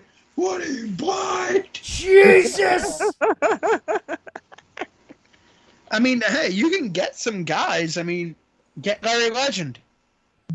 Yeah. Larry Legend. Oh, Lord. I think the worst, in my opinion, the worst part, a lot of the promos were not good. Like I said, as much as I like Leva, I did not like the promo she cut with as the librarians. Oof. It was not that good. I mean, other than that, there was no one really. I mean, you introduced yourself to a lot of newer people in AEW that maybe people haven't seen. That's the thing. I think what I would say the weak spot is, as the highlights I saw on that, really was the women's match. I mean, that wasn't the first one or the second one? No, I'm talking about Britt Baker versus Awesome Kong. Yeah, Britt Baker, Awesome Kong, all that. It was pretty short.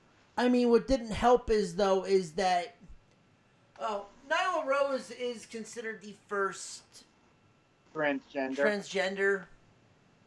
Who is? Nyla Rose. Oh. The thing is, though, as soon as they brought in Awesome Kong, but that's exactly. As soon as they brought in Awesome Kong, they got rid of Nyla Rose's role was diminished. But that's exactly what I was about to say. Because she was going to be the monster in the thing or whatever. But you could have done a whole lot with it if you had them face off. You did nothing with them where they could have just fought it out. You didn't do anything with them. What you need to do if you're AEW to build your women's division, you need to scour Shine, scour WoW, because the funniest thing is Tessa Blanchard is in WoW. Yeah. And Impact. Yeah, all right, and Impact. Scour Impact, because a lot of those women in Impact can go to AEW because it really doesn't conflict. No, Yeah. what's her name is about to wants to get released and go is Scarlett. Scarlett Bordeaux. Scarlett. Well, he said she already left. I think she is already out. No, See, she's trying to get a release. I thought I read she was out. Out of all the I know women, Killer Cross is officially out. out of all the women, I could give a shit about Scarlett Bordeaux. I'd rather have Rosemary out. I'd rather have Sue Young out. I would rather have Sue Young, Jordan Grace, Jordan Grace, Kira Hogan. What they did to her, and wow, I'm like, oh my god. Well, she was on WoW. She's on WoW, but then right now the women's division in AEW is a lot like how WWE was struggling to have a women's division before the whole NXT stuff started. The problem is Brandy Rhodes with Awesome Kong. I'm sorry. I hate to say this because I'm going to get a lot of shit. Awesome Kong needs to stay retired. That was the main reason I was shocked she showed up. I was like, she was done, right? She can't. But you know what it is? I think they brought her in for two reasons. Just for shock value. Because that's what they needed for sure. to get more shock value. And to have someone like her come in, it's a name. But as soon as they bring her in, you could say it was a shortened match. Therefore, they did not have the confidence in Britt Baker, Nyla Rose, and Kylie Ray, yeah. Even though Britt Baker was the one they had at the TV upfronts. Yeah, and Britt Baker won. Yeah. But, you could tell they didn't have the confidence. I like the Joshi match better, honestly. Yeah, because it's you could tell that they didn't. Because you could tell they basically were we don't really have the confidence in these guys, so we'll just bring in Awesome Kong and it'll be sort of a squash match, but Britt will get the win. And, Kong wasn't really squashing anybody. She got thrown out twice. I think she was on the outside most of the match because she can't really do that much. She was just brought in for shock value, and she's a name. That's it. It's a one-off thing. I'm pretty sure. It's a one-time deal. Should be. Like I said, it was cool, but you're probably gonna see, if anything, you might see her versus Aja Kong. What you know who should go? Who should go to AEW, especially if because as much as people can say NXT, the problem is when you really get down to the brass tacks, NXT is still developmental. Yeah. It just so happens it's written so much better than the main roster show because. Oh, it is. Yeah. 10,000 times. But the problem is NXT and NXT UK and all that, right? Right. Yeah. They're only on the network. Yeah. That's the issue. And they're only going to be on the network. Right, because they're not going to go to Fox Sports 1. There's rumors that they might bring NXT as like a replay to Fox 1, to be like a buffer or something. I mean, NXT is a replay. But you know what I'm saying? No, but play it on so everybody. Yeah, it's not live. It's not. So they can. Which is another reason why they can actually edit it so it's not as bad as the main roster. Right. Well, I tell you, if it weren't for NXT, I would not be watching WWE. NXT is one of the only reasons I still watch WWE programming in any way, shape, or form. I haven't had the network since 2015, so I really haven't seen shit. I just know what you guys tell me and the shit I get to see on YouTube and all that. So I want them to put NXT on Fox so I can watch it. Let me see. There are a couple people right off the bat I can think of for the women's division that AEW could grab. Go for it. One being Kimberly. Allison Kay. Well, she's a free. She's not with WWE anymore. Allison Kay was with Impact. She's not anymore, I don't think. Allison Kay, that I was- think. Wait, are you sure Sienna's not with Impact anymore? She's Allison Kay. She hasn't been on there at all. The last 2-3 months, she has not been on There there you at go. all. Allison the thing- Kay. She was in the stable with Ali and Maria Kanellis. Maria Kanellis left, and I don't know what happened to her since then. Right. You know who? Allison Kay, Kimberly, Jazzy Gabbert, or Alpha Female. Yeah. Maybe finally get Lufisto on something. No, she's I retiring. think Lufisto's going to retire. Oh, she is. Okay. She's done. She's officially. You know That's who? done. You know who's still working that I haven't seen and see what she does, and it would be nice to get her to come over with her other and Sammy Callahan is Jessica Havoc.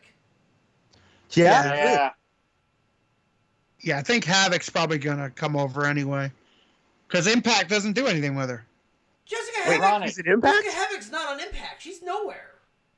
Hey, Ronnie. You Yes. think somebody that's a, Was she ever in a local Impact? indie talent lady that you and I both know, could she make it in AEW if they gave her a chance?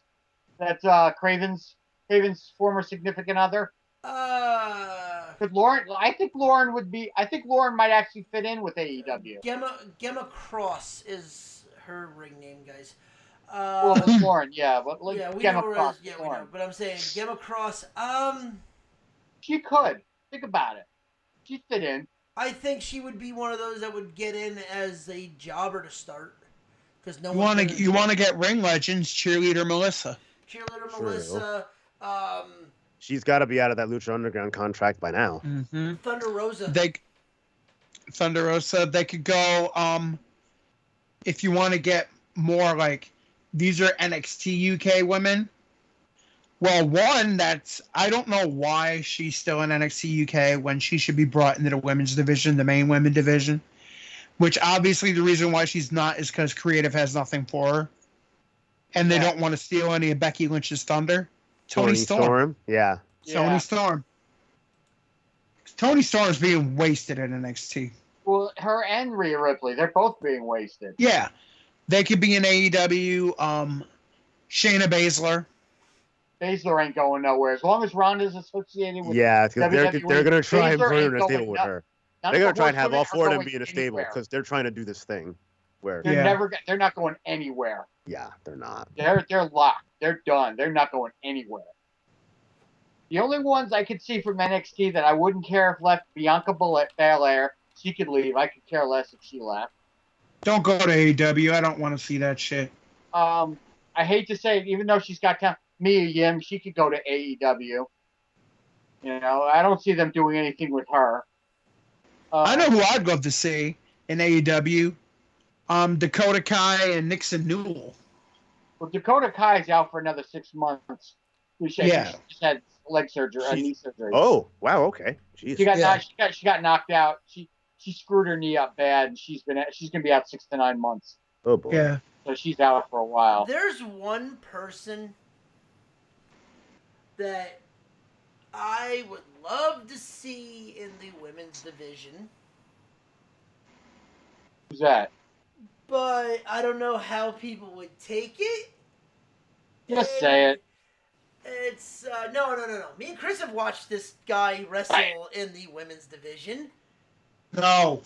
You don't need him right now. Not you now. Do not. No, not right now. Not right now. But I'm saying down the line, Rick Cataldo could fit. Oh, No, it would just be I don't know who comedy. that is. It would just be comedy. And they're not really going for that. Because, honestly, the worst thing on Impact right now is Disco Inferno trying to fight the girls. But at the same Right. time, but That's here's the worst thing though. on Impact But right here's now. the thing, though. Rick Cataldo, you have Rick Cataldo there. You have now Sonny Kiss in there. He can. Right, that's true. So you could team him up with Sonny to work the guys too. Rick is a good enough wrestler to be on the guys' side. You can have the quote unquote fella twins. But the thing is, no. Because, I'm sorry, when you have Disco Inferno trying to fight the girls, but Rick Cataldo's basically Disco Inferno in drag. That's all he is. No. But even though Rick Cataldo's been doing this way longer than fucking Bill Ding. Yeah, well, here's a question, Ronnie. How many people from the WrestlePro roster could you see being in AEW? There's Let only, me- let me say- to be honest, there's 2. I can think of 3, but go ahead. Who are your 2? Let's see Oh, if they're God. the same as mine. Bobby Wayward and Anthony Bowens. I was going to say Bowens, Wayward, and I was also going to say Donovan. Yeah, I'm not He counting. could be a good heel. I'm not counting Fowler or anyone that's in TNA. Well, Fowler just re-signed with Impact, so he ain't going anywhere. Matthews, I'm surprised, hasn't been approached by AEW yet. He's not with Impact anymore. I know who will be approached by AEW when his visa issue's up. Karate Kid? Mike Bailey. Speedball, baby! Oh.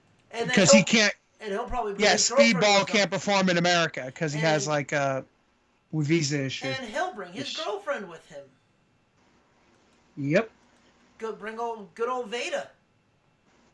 Yeah. Yep. Oh, Bring Veda that's Scott. why she hasn't. I haven't seen She her lives in in a while. England. She lives in England now. Okay. Yeah, like you could bring certain guys. Like there were certain guys that were I know from Progress that are in WWE NXT that could come over to AEW and kill it. But who knows? I'm just thinking they need to flesh out a women's division because nowadays, as wrestling promotions go, if you don't have a decent women's division, you're really behind the ball. Yeah. Right. Yeah.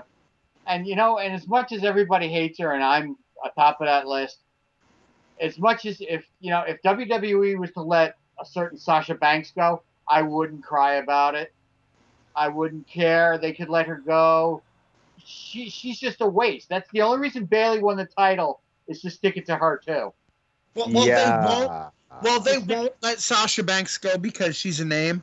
Even though the thing is, she's sort of like Sasha's sort of actually being treated worse than Alexa Bliss, where Alexa Bliss is in limbo, but doing like, oh yeah, well, what's going to happen? Alexa Bliss is going to end up being a TV personality. Mhm. Alexa Bliss is also dealing with a lot of concussion issues right now too. Well, yeah, That's she why- was. Who's like that, they had who's her- that because of? Ronda Banks. There you go. Yeah. and Ronda. Sasha Banks. Oh, I thought it was because of Nia Jax. Okay, no. Well, that too. But you know what? If Sasha were to go to AEW, that would be a big get for them. Great. Do your flyer trade over there. Fans will be sick of you in 6 months. just because of who your cousin is. Oh, That's the dear. only reason you're in the business is because of who your cousin is. I'm sorry to God. say it. Uncle Sasha- Snoop. if she wasn't Snoop's cousin, who would like Sasha Banks? Get out of here. Who wants you? You're worthless. I don't know. She was good as Mercedes KV. But you know what? That's the only there's- reason. It's because of her cousin and the name recognition. That's it. How was that because of her cousin when she didn't even take any Brodus thing or Snoop Doggy Dogg thing when she was Mercedes KV? Like She Clay. did it all on her own. Yeah, but then once she got into the Like, what is WWE, she was all when the Hall of Fame thing. Oh, my cousin Sasha. Oh yeah, every other thing was Sasha in his speech. It was That's- friggin' Sasha. That's on WWE. Well, what do you? That's on WWE. There with thinking that Snoop's not going to promote his cousin. Come on. But she never even said when she was Sasha Banks like in NXT. Oh yeah, my cousin Snoop. No. Yeah, she didn't say that. I guess. Yeah. But still, but but I'm sorry. I mean, it's like how Ashley Flair wanted to be known as Charlotte. Just Charlotte, not Charlotte Flair until she came to Then she came to the main roster. It's like, oh, it's Charlotte Flair. It's Charlotte Flair. Flair. But you know what? I got to say, as much as I'm not a big Charlotte fan, she's actually made a name for herself on her own without her dad. She's actually carving a nice career for herself without her dad's help. You know what's hilarious? I just remembered that back in WCW when they were doing the whole David Flair storyline, she was actually on the show. Yeah. She was. On Nitro. There's that actually time. video of her. She was like hella embarrassed too. She was like, what, 15? It was like or 15. She 16 doesn't when want to be that- on TV. Just take the camera off me. But Yeah. Flair. Charlotte. But the thing is, like, ever since that, it's been Charlotte Flair, Charlotte Flair, Charlotte Flair. Like, Becky's Becky's right by that. Because all of a sudden now, like, you know, because of her name, all of a sudden now WWE go, oh yeah, we'll put her in the title picture. Da, da, da, da. You know, I mean, Well, just put Becky and put Charlotte in there again. Because they want to give her as many titles as her father had, as quick as possible. Well, she's Yeah. got what up to It's 8 like now? I think it's she's like up when to 8. it's 7 or like 8 when now. they made sure Nikki Bella, was it Nikki that broke AJ's record or Yeah. one of them? yeah. It's like, It was sad. you know, the only time I liked when they did that was when they had the New Day break Demolition's record, but that's the New Day. So. Yeah, but You want to know? Demolition anymore. Because I have a feeling this wrestler's going to get released from WWE or something like that because the dude should be in a world title picture, and the fact that he's not is a fucking crime. Who's that? Finn Balor. Yeah, they man. I really They don't messed see them him up. letting him go though. I really don't see that. Although, if they honestly, release him, Prince if he Devitt wouldn't in got- AEW. Do you think Oh, they yeah. would have messed up that badly if he hadn't got injured right after winning the title? Yeah, because it that's cooled not- him down. It cooled him down. Right. Yeah. I think what there's one person that I think we're missing, Who's that? and he just signed his final contract. If AEW lasts for more than 2 years, AJ Styles. AJ Yeah. Styles is going to retire after this contract. Yes, he is. See, what's funny is we say this, but I could see him going for another year or two, either AEW or New Japan. I don't No. think so. I think Styles is good. Well, Styles lives very, very frugal. And Styles, and he- but here's the The thing. Styles live Styles in also live in lives in Georgia though, Georgia. because the Yeah, he lives in Georgia. Georgia with his family, and he right said and after Georgia this, and Florida is like yeah, not that and far. he even said after this contract, he's done and he wants to be with his family. Okay. And I respect him for that. That's fine. Okay.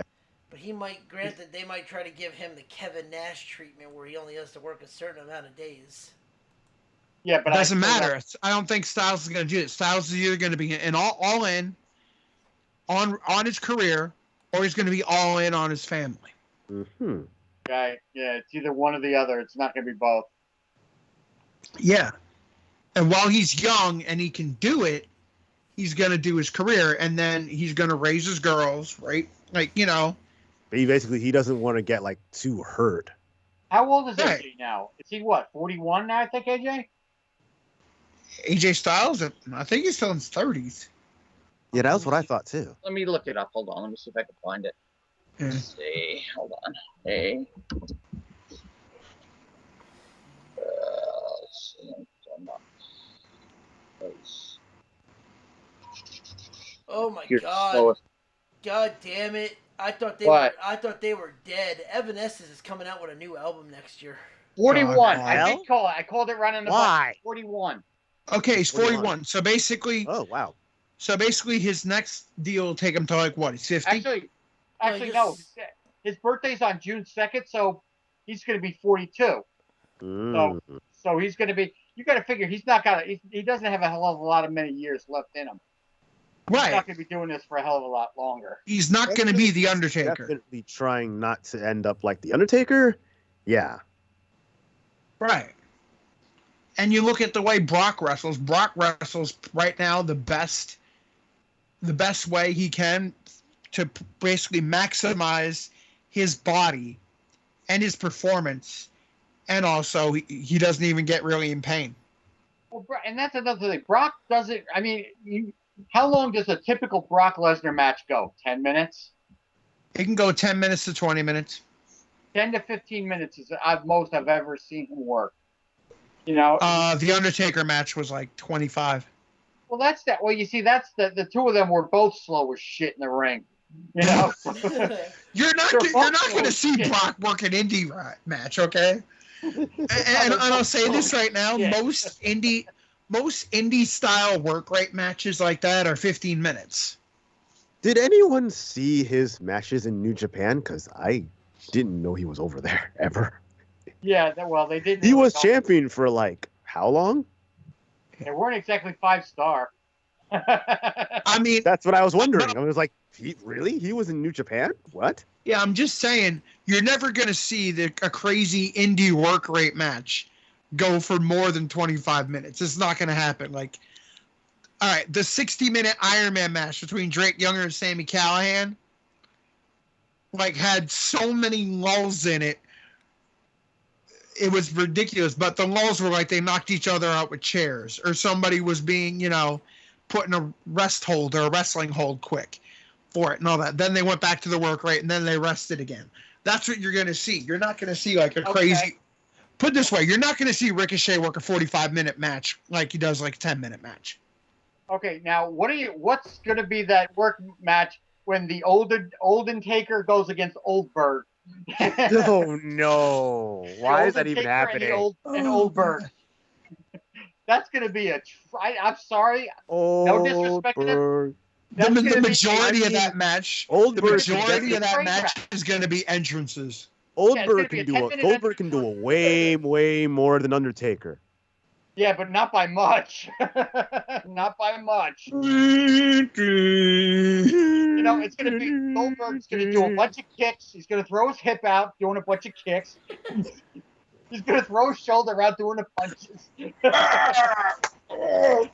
going to hurt his back trying to do the jump. And the Undertaker just like 10 minutes later. The best way I could express when the gimmick battle royal was happening at WrestleMania 17, and the Iron Sheik was coming down to the ring, and Bobby Heenan had the line of the night. Oh, by the time the Iron Sheik gets down to the ring, it's going to be WrestleMania 35. The worst part about this whole Super Showdown thing is last year Super Showdown was in Australia. Yeah. And people were nuts. This year's Super Showdown is coming to Saudi Arabia, which was home of one of the most fucking boring pay-per-views in the history of WWE, Crown Jewel. Okay. And like even more people aren't gonna be in it. And here's the other thing too.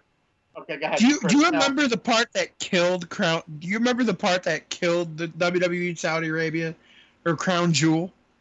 What's that? Was the audience on camera was the royal family. Right. And then big ass stupid recliners and couches where some people looked really, really into it.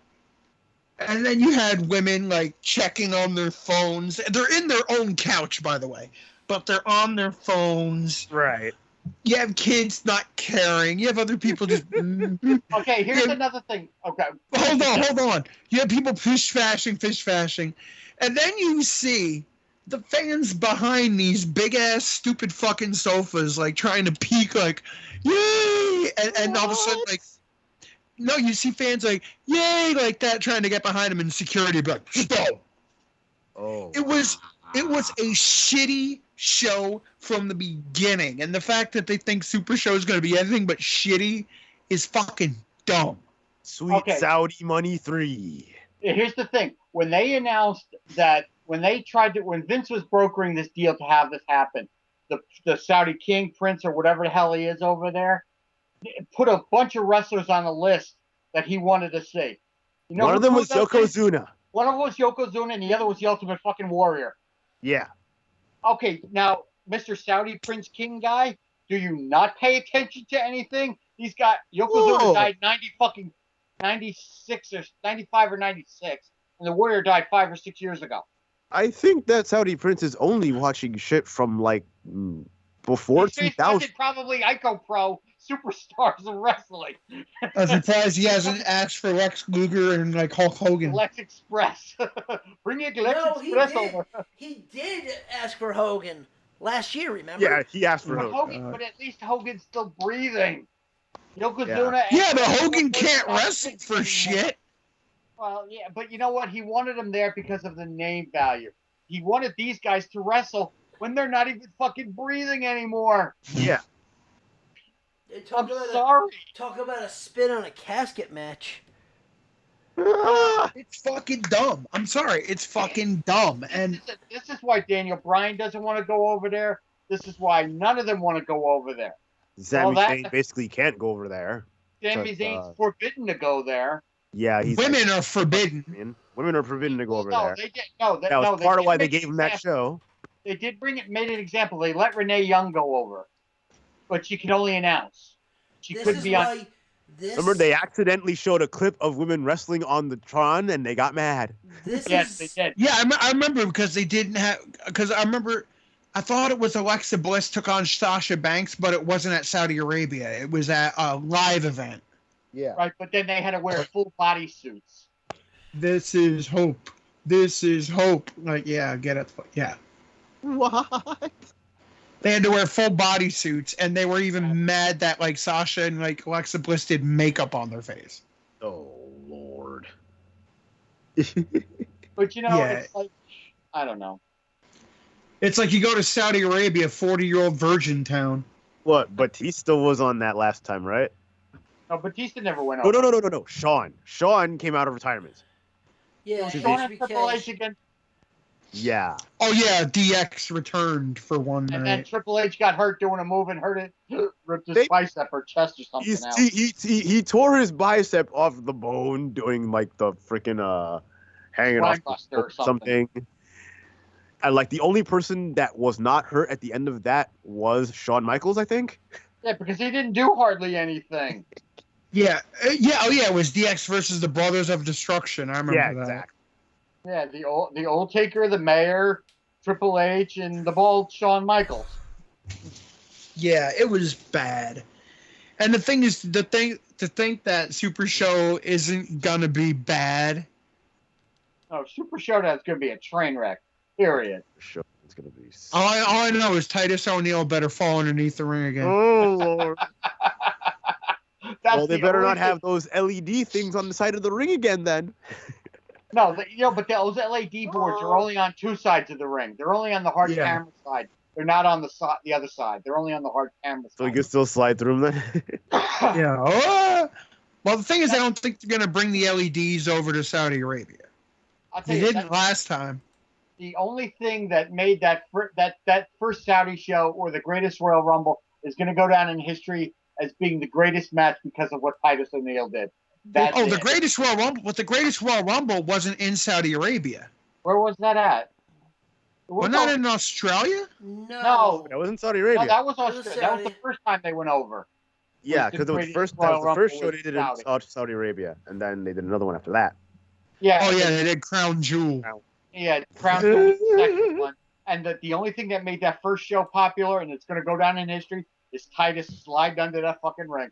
Oh, the greatest Royal Rumble? Yeah, the greatest Royal Rumble. But the thing is, I can't stand them big ass fucking thrones and the freaking couches on the hard camera side. I'm like, dude, just go up in the fucking press box. This is fucking stupid. But you know what? The amount of money they're giving Vince, I don't think Vince cares. He doesn't. He doesn't give a shit because they're paying him a shitload of fucking money, and a lot of that money that they're giving him is going right into the XFL. I can almost Sweet guarantee Saudi money, man. Yeah. After all of that, he just goes and does XFL full time. Here, go, come over there. You just put it on pay-per-view as, you look at them and go, man, those people are bored as shit. I mean, come on, the last how they show. show appreciation. They're quiet. Oh, yeah. At Crown Jewel, a dude yawned and a woman was, looking on her phone. And she even laid on the couch looking at their phone. I'm like, why are you here? I wish I was back at home. Let me take selfie. Oh, my God. That's what I just saw on the thing. That's sad. Holy shit. What? Because they said, all right, Nick Foles hasn't been at OTAs and he won't be at OTAs. Why? For indefinite. His family had a miscarriage. Oh God, that's really Yeah. That Oh sucks. jeez. Yeah. That's a break. Yeah. Ugh. That's really too bad. Well, don't worry, bring the show down. Sorry, I just saw that. And on that Anyway. note, Anyway, back to horrible Prince and boring WWE. We've been going for almost 4 hours, guys. 3.5. 3.5 hours, almost. You knew it was going to happen. You knew it was going to happen. You did. Yeah. You were warned. Yes. I didn't say anything. I'm not complaining. But no, let's bring this back into the station. Let's pull this in. Final thoughts. Let's bring it back to AEW. Final thoughts. Super Showdown is gonna be super shit. Super Showdown is at what? At 9 o'clock in the fucking morning too, or something? Super shit down, man. I would rather watch a UFC pay-per-view. I would rather watch the UFC Fight Night. Okay, wait a minute. Where the prelims start at 10 a.m. on a Saturday, rather than watch fucking shit down. Chris, the best way to end this. Super Showdown is going to be shit, and Bobby Bonilla is still getting paid. Yes, ladies and gentlemen, we will close the show out with that. Oh, please. I'm exhausted right now, dude. But yes, no. Final thoughts, guys, on everything. We got that. Monstar, any final words? Go Blues. They were tied. Go Blues. Go Warriors, and go Liverpool. Damn it. All right. Oh, okay. All right. So, all right. Final thoughts, quick. Heartfelt prayers to the Foles family. Yes. That Yes. really sucks. I'm sorry to hear that. Yes. And fuck you, Adam Silver. Well said, ladies and gentlemen. That was another episode of the Nerd Zone on the Nerd Report podcast. If you like what you heard, please follow us on Twitch at the Nerd Report. Follow us on Facebook at the Nerd Report or at F and Ronnie. Trips NXT right there. It's on the thing, the Twitter. And at the Zombie Master, there's some more letters to mine. Don't let it throw you. I'm not the Zombie Moss. I'm not the Zombie Moss. I'm the Zombie Master. So please follow me at that. Thank you. I'm a Zombie Master. I'm the Zombie Master. Monster, where can they find you? On Instagram at Stupid Day Every Day. That's stupid with a V instead of a U. 0 Stupid Day Every Day 0.